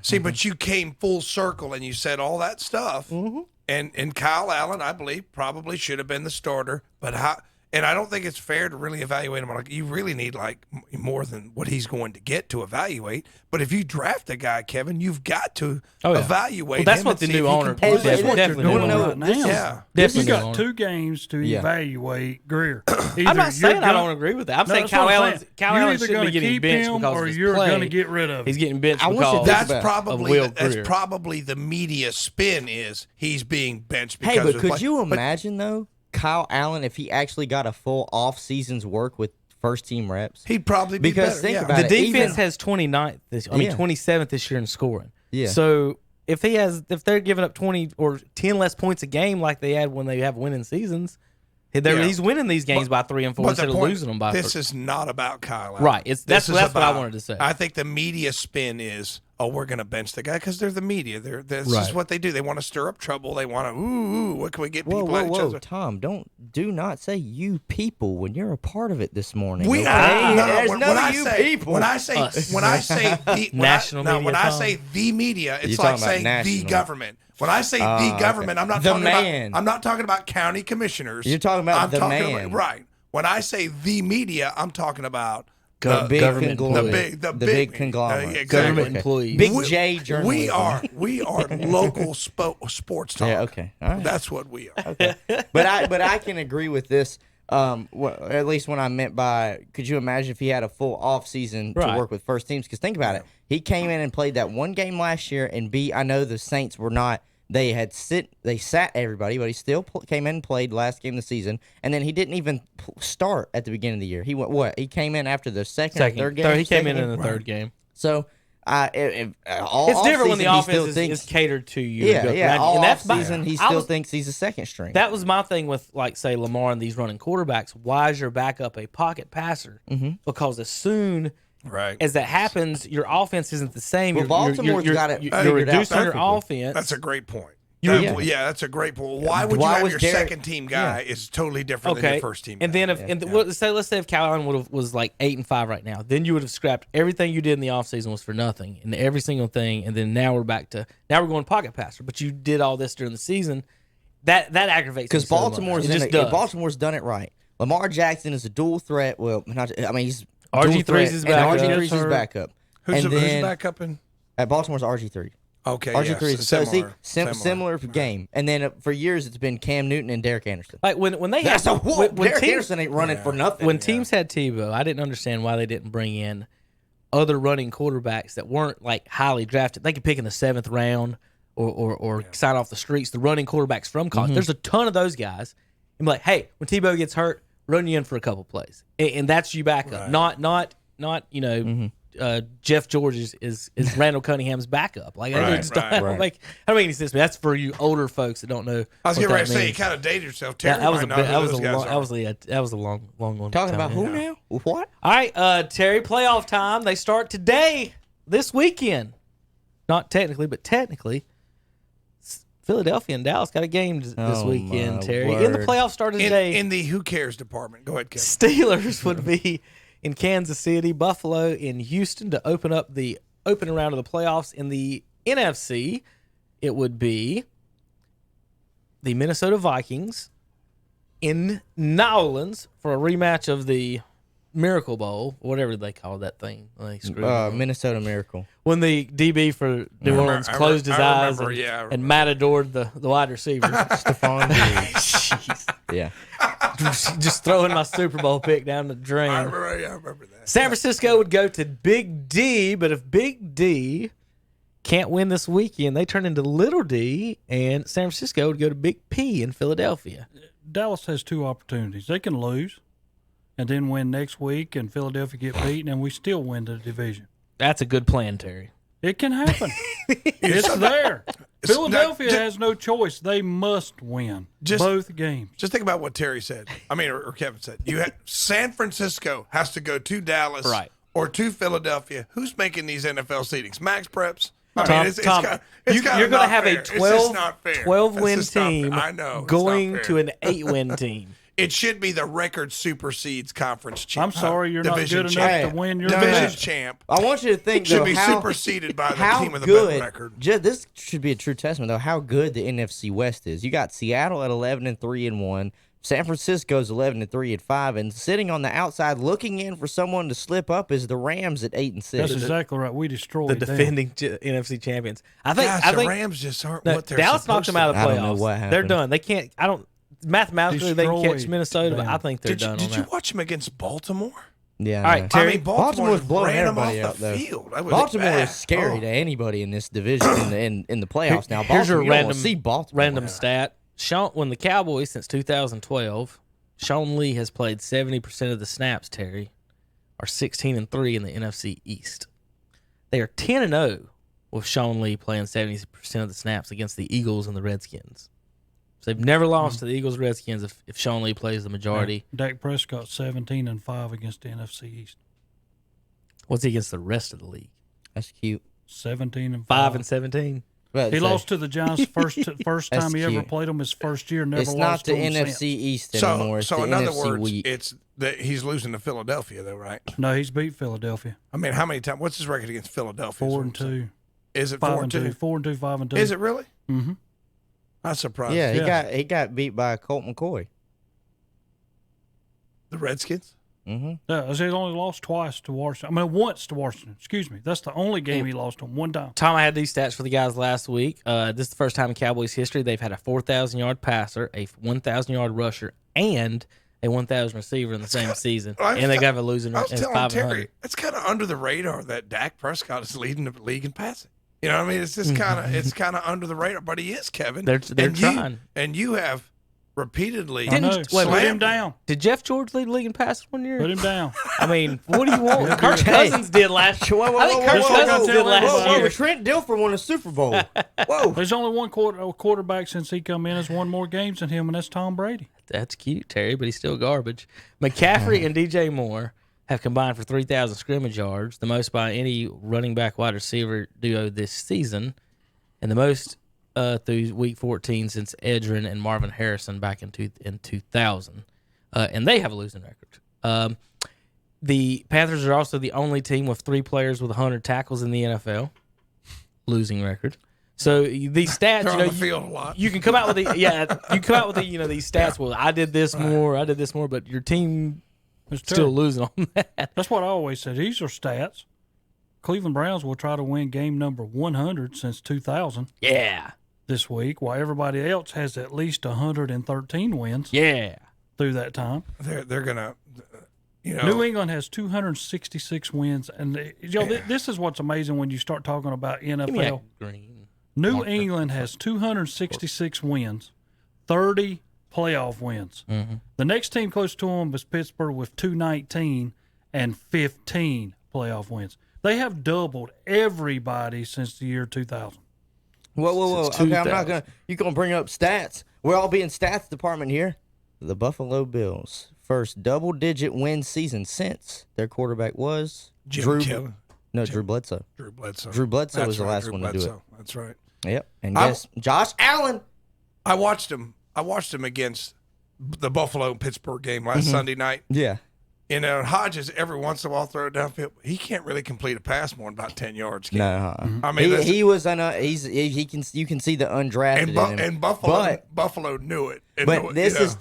So Buffalo and New England play against each other, and they are actually almost mirror images of each other this year. Good defense. Great defense. Shaky on offense. Right. And the two best cornerbacks in the NFL are going at each other this week. Well, not obviously matching up against each other. And I thought the guy from the Bills got hurt. Did you see him go out? Yeah. And he came back in. I was like, oh, no, so, that's bad. Yeah, so Tre'Davious White and Stephon Gilmore will both be matching up against, team-wise on defenses.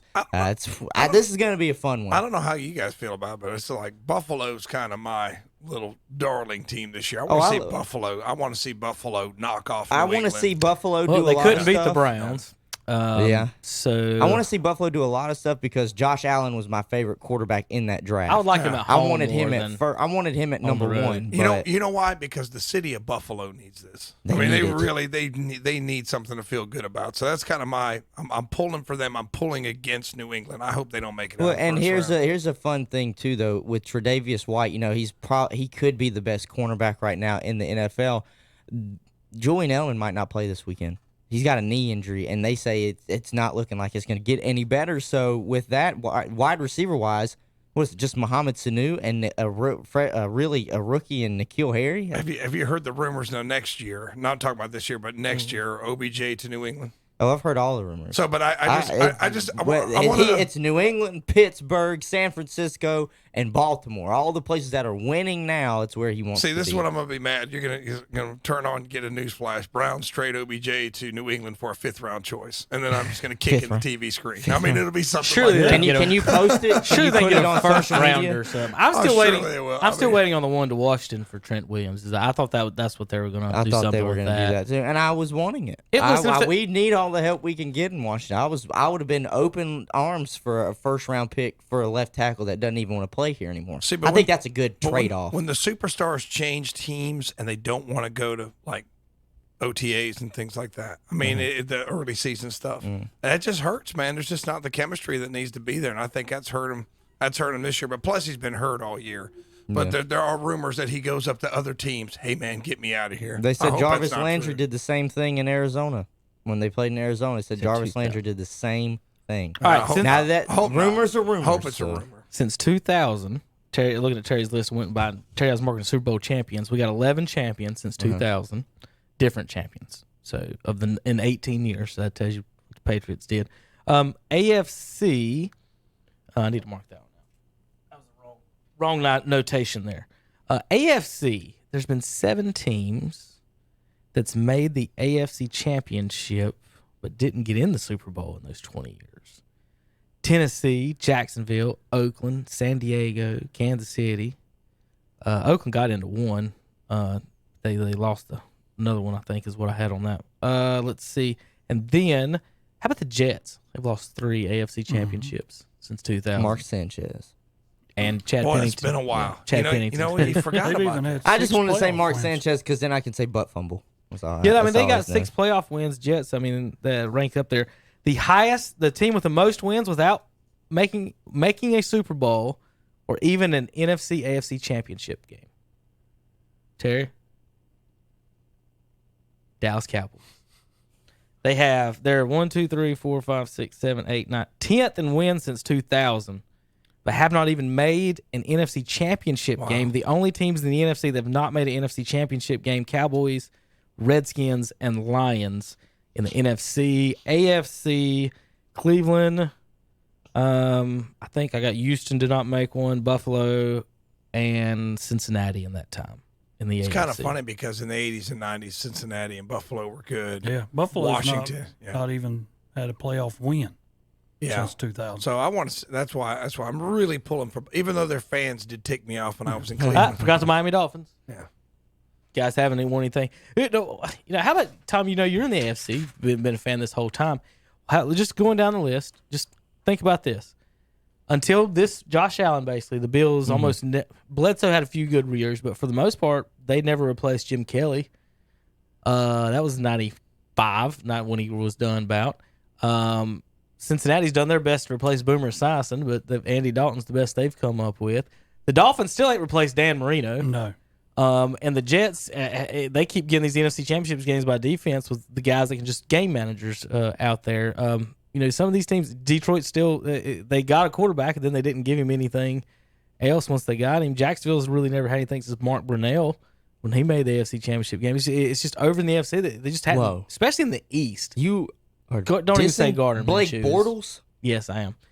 Blake, but I give him more credit than most people do. He's got the same stats as Cam does on the average. Where is he the backup now? The Rams. Rams. That's right. But they should have traded this past week and put him in and took Goff out. He's not looked good. I mean, I just can't believe the drop off in the Rams. Like, I've watched them a couple times. You know what It's it like, is? man, They they're just- stopped running the football. They stopped. All I keep hearing is Todd Gurley's hurt. Todd Gurley's hurt. But he ran the ball the other weekend, and they ended up beating Seattle. Panthers are 16th. Who is the defensive guy the Rams lost? That's top notch. Played beside Donald. Sue? When they got rid of him? Sue. Yeah, they moved. Sue's at Tampa Bay now. You might be sitting back saying whatever. That just shows how much that man meant to that defense on their side. Defensive line. Yeah. I mean, I think if I was a GM, that's the first 2 things you got to get a quarterback. Well, anybody that can run the ball gashes. They just gash them because they got great secondary. They got a great secondary, but their run defense is non-existent. All right, we got to take a quick break. We'll come back, finish up NFL talk, pick some games, talk about playoffs and more. JP, you ready? Mm-hmm. All right, we'll be back in a minute for KTCBroadcasting.com. Reloaded, retooled, refocused. Always Carolina. Drives to Brooks for the Thunder. Hello. Robinson open for a long three. Yes. Oh, my. Garrison hangs and banks it home. Join the Tar Heels for every moment of the 2019-2020 season as Carolina looks for another title, another trophy, another ring. Join us for every moment. Join us on the Tar Heels Sports Network. Do you have low or fluctuating water pressure? Maybe your pump runs continuously. Is your electric bill too high? Or maybe you even have dirty water. If you have any of those issues, then you need to call the Well Doctor for a free inspection. That number is 704-909-9258. The Well Doctor is the best of the best winner and features 24-hour emergency service with a 5-star rating and accredited by the Better Business Bureau. And best of all, free estimates. Call the Well Doctor, family owned and operated. Again, that number is 704-909-9258 for the Well Doctor. Online at welldoctor.biz. For more than 30 years, Personnel Services Unlimited has been connecting candidates with some of the top employers in Western North Carolina.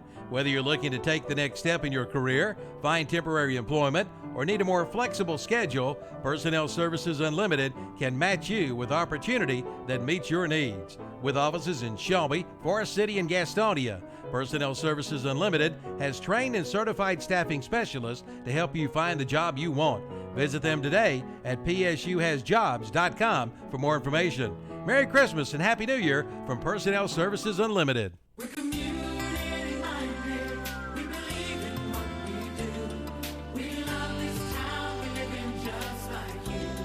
We're a community bank. That's why we always try to approach things from a community-minded point of view. When something is in the best interest of the communities we serve, it's good for us as well. We're community-minded, just like you. Carolina Trust Bank, member FDIC. Community-minded, just like you. Visit your nearest Carolina Trust Bank with 2 offices in Lincoln, also in Gastonia, Denver, Forest City, Hickory, Lake Lure, Vale, and Mooresville. And now in Clover, South Carolina. Unless the Lord builds a house, its builders labor over it in vain. This is from Psalms 127, and this verse is what Key Builders in Lincoln is built on. Key Builders in Lincoln is large enough to do what the big boys do, but small enough to be personal. Bring your own plans or visit the website at keybuildersnc.com and view theirs. They have homes for everyone, so call your local hometown builder. Key Builders, 704-735-0040, or visit their office at 1459 North Aspen Street in Lincoln. Like them on Facebook, too. Look, up in the sky. It's a bird. It's a plane. No, it's a sleigh being pulled by 8 tiny rain goats. Rain goats? That's right, rain goats. 8 tiny rain goats wishing you and yours a very Merry Christmas from Renato Honda and Renato Kia at Renato Auto Mall in Shelby. They want to say thank you for your business this past year, and they're looking forward to serving you in 2020.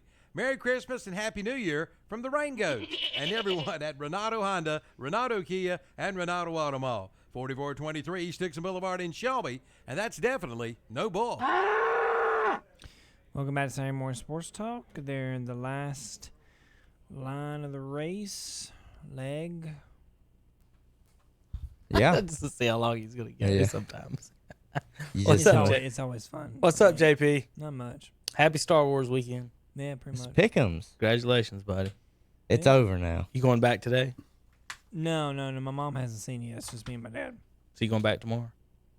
Probably not tomorrow, no. When you going back? I have no idea. Whenever she wants to go see it. Tuesday. Well, Charlotte lost their first bowl game yesterday. That's the first bowl game I they want to made. mention one other thing before we go on into this. But I brought up when I went back to 2000, AFC East, and we know all why that is a simple reason because New England, 698 wins, but everybody talks about the NFC East being the worst. NFC East is second with 670 wins. And then when you go to playoff wins, the AFC East is first like they should be, Second is Baltimore, Pittsburgh, Cleveland, Cincinnati. That division, AFC North, coming in third, the NFC East. So the Browns division. So say it, Terry. The Browns division's better and harder to win than Thank the God for AFC Baltimore East. and Pittsburgh. Look, I just said that the NFC East has got the most Super Bowl winners, or Super Bowls, if I'm not mistaken. Isn't that like no, all the NFC total? East has more total. That's what I said. The NFC East, yeah. All right, they're up there in the top of everything. Because now that Philadelphia actually has won when you all talk of them. about history. Well, since facts. Philadelphia just won their Super Bowl like a year or two ago, now all of the teams in the NFC East have a Super Bowl. All of them. So this weekend's college football games. It's bowl time. The bowl games. In the New Mexico Bowl. Yes. For the trophy for the 65th best team in the nation. Yes. Central Michigan at San Diego State. Go San Diego State favored by 3. Yes. Go Aztecs. Yeah. Has anyone at this table seen a Central Michigan or San Diego State game this year? Of course I have not. Okay. Liberty at Georgia Southern. Well, you know, if Georgia today. Southern can beat App, they can beat Liberty. I would pick them definitely in the ball game. Yeah, Liberty I'll doesn't take, have a I'll prayer. take Georgia Southern. In the Orlando City Stadium FBC Mortgage Cure Bowl. Southern Methodist. The Southern Take Methodist. SMU. Southern Methodist. Florida Atlantic has some people not playing. And Florida Atlantic does not have their coach anymore. Yeah. The Lane Florida Kiffin Atlantic is at Ole Miss now. Owls are coachless against SMU in the Cherry Bundy Boca Raton Bowl. 73 degrees in Florida. That's the good news for them, for the folks down there. Bad news is they got to watch SMU in Florida. They were playing that game last night in San Francisco. They said it was 45 degrees. Yeah. And they said it felt like about 30. But that was a great game. I don't know if you guys watched that. Kent State. It was. When's their first bowl game? I thought the quarterback for Kent State was a good little player. Yeah. I mean, so don't let a good little player. Quarterback Kent State, don't let Bill Belichick get whiff of that. Be the next Julian Edelman. For $5, you could get a ticket to the Camellia Bowl today, Florida International against Arkansas State. For 47 degrees in the rain, Tom, for $5. I'm going to take. You go to the Camellia Bowl. Remember when Mike Tirico said when USC beat Arkansas 70-0 about 12 years ago? He said, "Not Arkansas State." Every time I see Arkansas State, but Arkansas State's got a good story with them. The head coach lost his wife to cancer earlier this year, and they've really played hard. So I'm a pull for Arkansas State as well. All right, here we got 2 more games. Y'all, you can pick one of these or 2 of them if you want. Boise State today in the Mitsubishi Motors Las Vegas Bowl will face Washington. Is this not 2 Pac-12? Well, this is the coach. No, this is the coach that has coached both the programs and what's the guy's name? Peterson. He's coached both programs. For some reason, he's retiring, and I've tried to look it up and figure out why, but he's just stepping away. He's not that old. He's like in his mid-50s. I was listening to a guy who follows Pac-12 stuff a lot, and he said the reason is he's just tired. They don't have off season no more like they used to due to the 2 signing days that they have. He doesn't have family. He's just tired of coaching. I think it's just burn him out. Yeah. So he's made his money, and he's had great seasons at Washington and everywhere he's been. That's what I was listening now because they're saying like some of the older college coaches might want to go to the NFL, like a Nick Saban to the Cowboys, because now you don't have to worry about all the recruiting and you just coach. Well, this wouldn't surprise me if he tries to get a coordinator or a head coaching job at the NFL. That would make sense. Unless he's just done. With that game is Boise State ranked 19th, and they playing this early in bowl season. Oh, yeah. It's not even a New Year's Six That's bowl. what I'm saying. It's 1 loss. Appalachian's 2 20th losses. playing today. That's what I'm saying. That's in too New early. Orleans, in the Superdome. Against the UAB. They're going to do better than the Panthers do in the Superdome. I'll take Appalachia. They are actually going to win by 50 today. They're favored 16 by and a half. 16.5, Tommy. Take that. I'd take App. In You got to the pay $41 to get in. R&L Carriers New Orleans Bowl. I've actually quit picking against Appalachian State. You've Only learned. pick against it when someone runs the option out. You've learned. And stupid teams from Georgia, Tech and Southern. And y'all lost to Georgia last year, so. Yeah, and we have a problem University. with the state, apparently. We can beat anybody that beats Georgia, but we can't beat Georgia themselves. Yeah, there you Right. go. Ain't that how that That's works? exactly right. All right, over to the NFL schedule for this weekend, guys. Texans at the Bucks, $35. Let me get the score so we can do the spread. I mean, I don't know what's up with the Texans. The Texans are just as wishy-washy as Tampa Bay They're is. favored by 3 in Tampa. You said Winston could win all the passing He good. Stats. The best pass touchdowns and interceptions. One of the best tweets I saw this year, Tom, was this past weekend about Jameis. It was, has Jameis already set the NFL record for interceptions before 1:15 p.m.? Yeah. You get what I'm saying? Before kickoff. The game started 1. Does Jameis Winston has set the NFL record yet in history for most picks thrown before 1:15? You know what the guys used to say about guys like Jameis Winston? He keeps both teams in the game. Yeah, he does. Jeff He George does. kept both teams in the That's game. a great description. The thing, Buccaneers of could go what, 500? They could go 500 this Yeah. year, or Let me just tell- one over. Panthers are the one in the last right now. I know. I'll say one other thing. Bruce Arians, I'd love to see him come to Cleveland and coach the team. I think he's a good coach. I think he's going to do, he's I gonna like fix Arians. it. He's turned teams around everywhere he's been. Yeah, I think he's going to fix it down there. Bills and Patriots. This is a big game day. 21 degrees in New England. Hey, this is for first place now. The Patriots have is. backed up into this. New England. If the will Bills win. win out, they are the AFC East I champions. don't know how New England is a touchdown favorite. I know it's at home, 'Cause the Bills but they can't don't. score. But they don't have any. Neither team has any offensive weapons. Is this None. a 13-10 game? A 9 to probably- 7? That's what it Last was. That's what it 16-10. was. Yeah, when it was the 16-10 first time. last And time. I thought the Bills would win until they gave Josh Allen a concussion and knocked him out of the game. So to me, I'm going to take Buffalo upset at New England. Wrong answer. That's a hot take by me. This could And be take it the to end of the bank. Patriots. Wrong answer. Could be the end of the Pats. WRONG. Because the only thing is, they don't have to Tom, cover 6.5. Josh Gordon or Julian Edelman you because got? they're both gone. Bills and Pats, Tommy. I like the Bills. Bills are going to Bills This is Mafia. their day. This Bills is their Mafia. day. Belichick, Hey. New England beats them by at least 14. No way. They No. won't score 14. They will. I No, they won't. can see myself picking a Bills to win the game. The spread is 6.5 based on all the things. They were going to be pumped up today. This is for first place. This could end the Yep. Patriots dynasty. Wait, They've is never this been today? there. Or but is I'm this not tomorrow? picking them to win. This I'll is- pick them to cover. Okay. Think of it. You've No never cover. been there. You're too hype. You get beat bad. Rams at 49ers. Do the 49ers put the Rams away on Yeah. their defending Yes. NFC Yes. championship? 49ers still Yes. want to try and lock up that one seed. They have. They got beat by the Falcons at home. Hey, man. Hey. Wonder Boy couldn't pull it off this year. All right, tomorrow, Jaguars and Falcons. This is a toilet bowl of a game, isn't it? We'll go Atlanta because they're playing at home. If Atlanta, I did this last time. I said Atlanta thought they knew what they They were look doing. great And sometimes. yeah, they look great sometimes, and then they come out the next week and lose. I'm going to take the Jags. I'm going Falcons at home. In I'm the not dome. biting. I'm not biting this Falcons again. at home. All right, they couldn't beat them the first time. Bet they can't do it again, Terry. Ravens at Browns. The Ravens don't want none, Terry. Ravens lose. How are the Win. Ravens favored by 10? Why wouldn't In you Cleveland. Who won the last game? Miles Garrett played in the last game. He's not worth 10 points. Plus, at home, that's 13 points for Miles Garrett. Mm-hmm.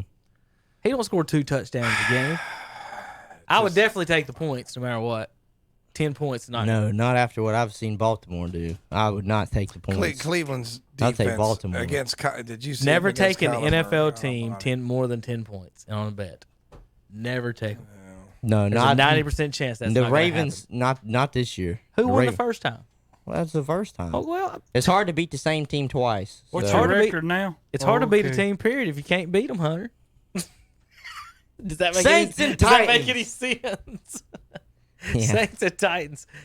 New Orleans favored by 2 on the road in Tennessee. But this type of game, I see the Saints might lose. I see the Saints might lose too, but I'm not gonna say they will. I'm gonna take the Saints. But Saints. Tennessee is fighting to get a playoff I'm spot. taking Tennessee.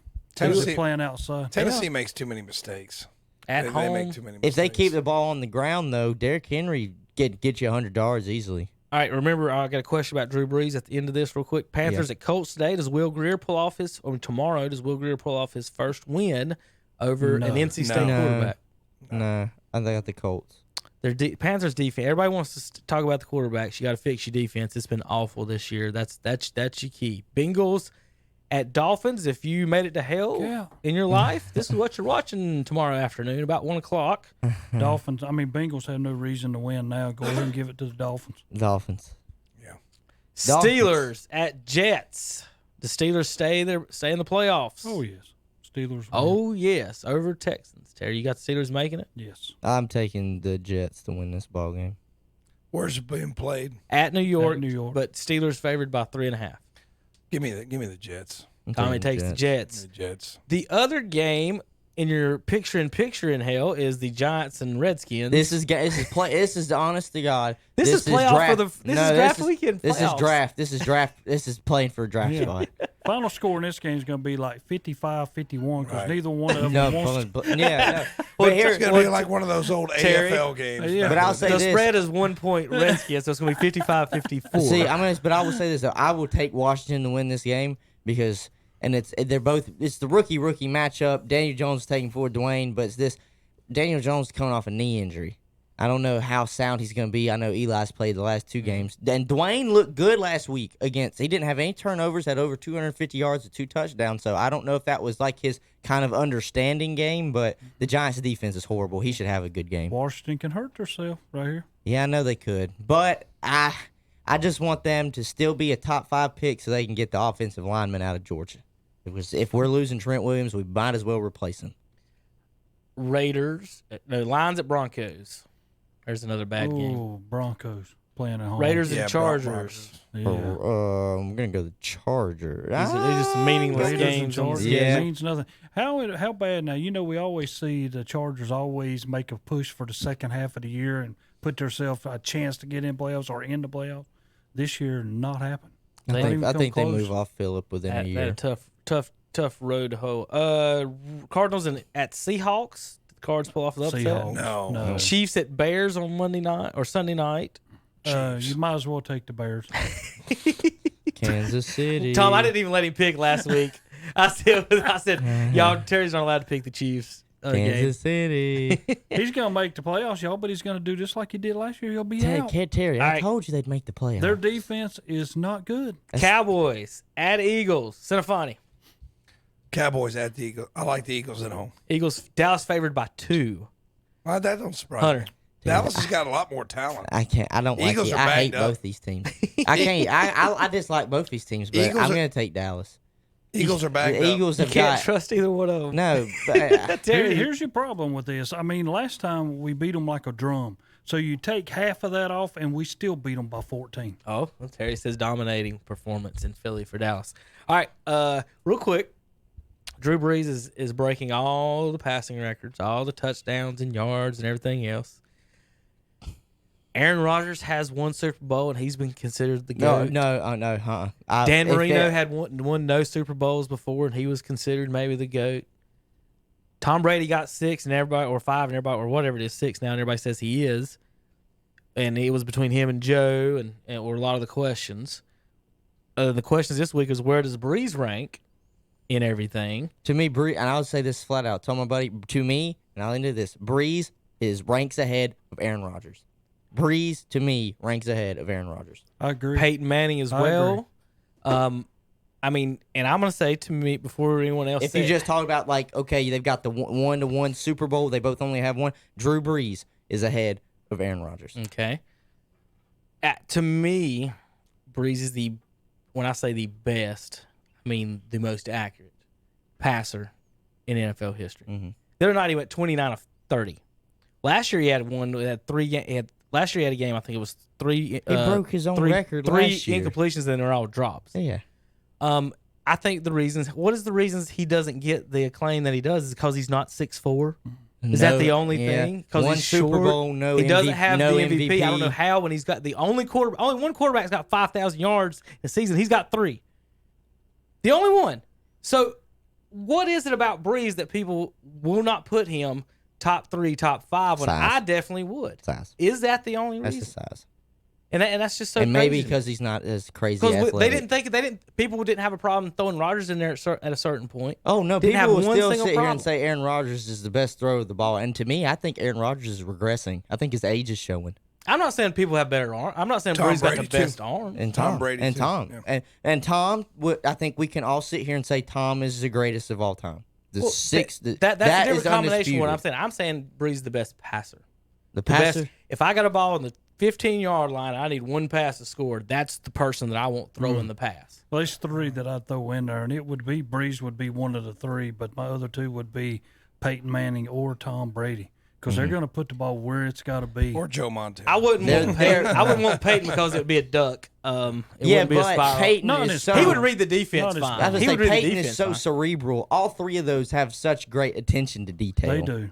If Peyton came in today, I don't think he would be as successful because the defenses are prepared for that type of offense. You got to remember when he started, he was the first one doing the audible at the line and changing the route. So he got a lot of completions with that duck ball because he out-routed people with Reggie Wayne and Marvin Everson. So I got single coverage, I can throw this route.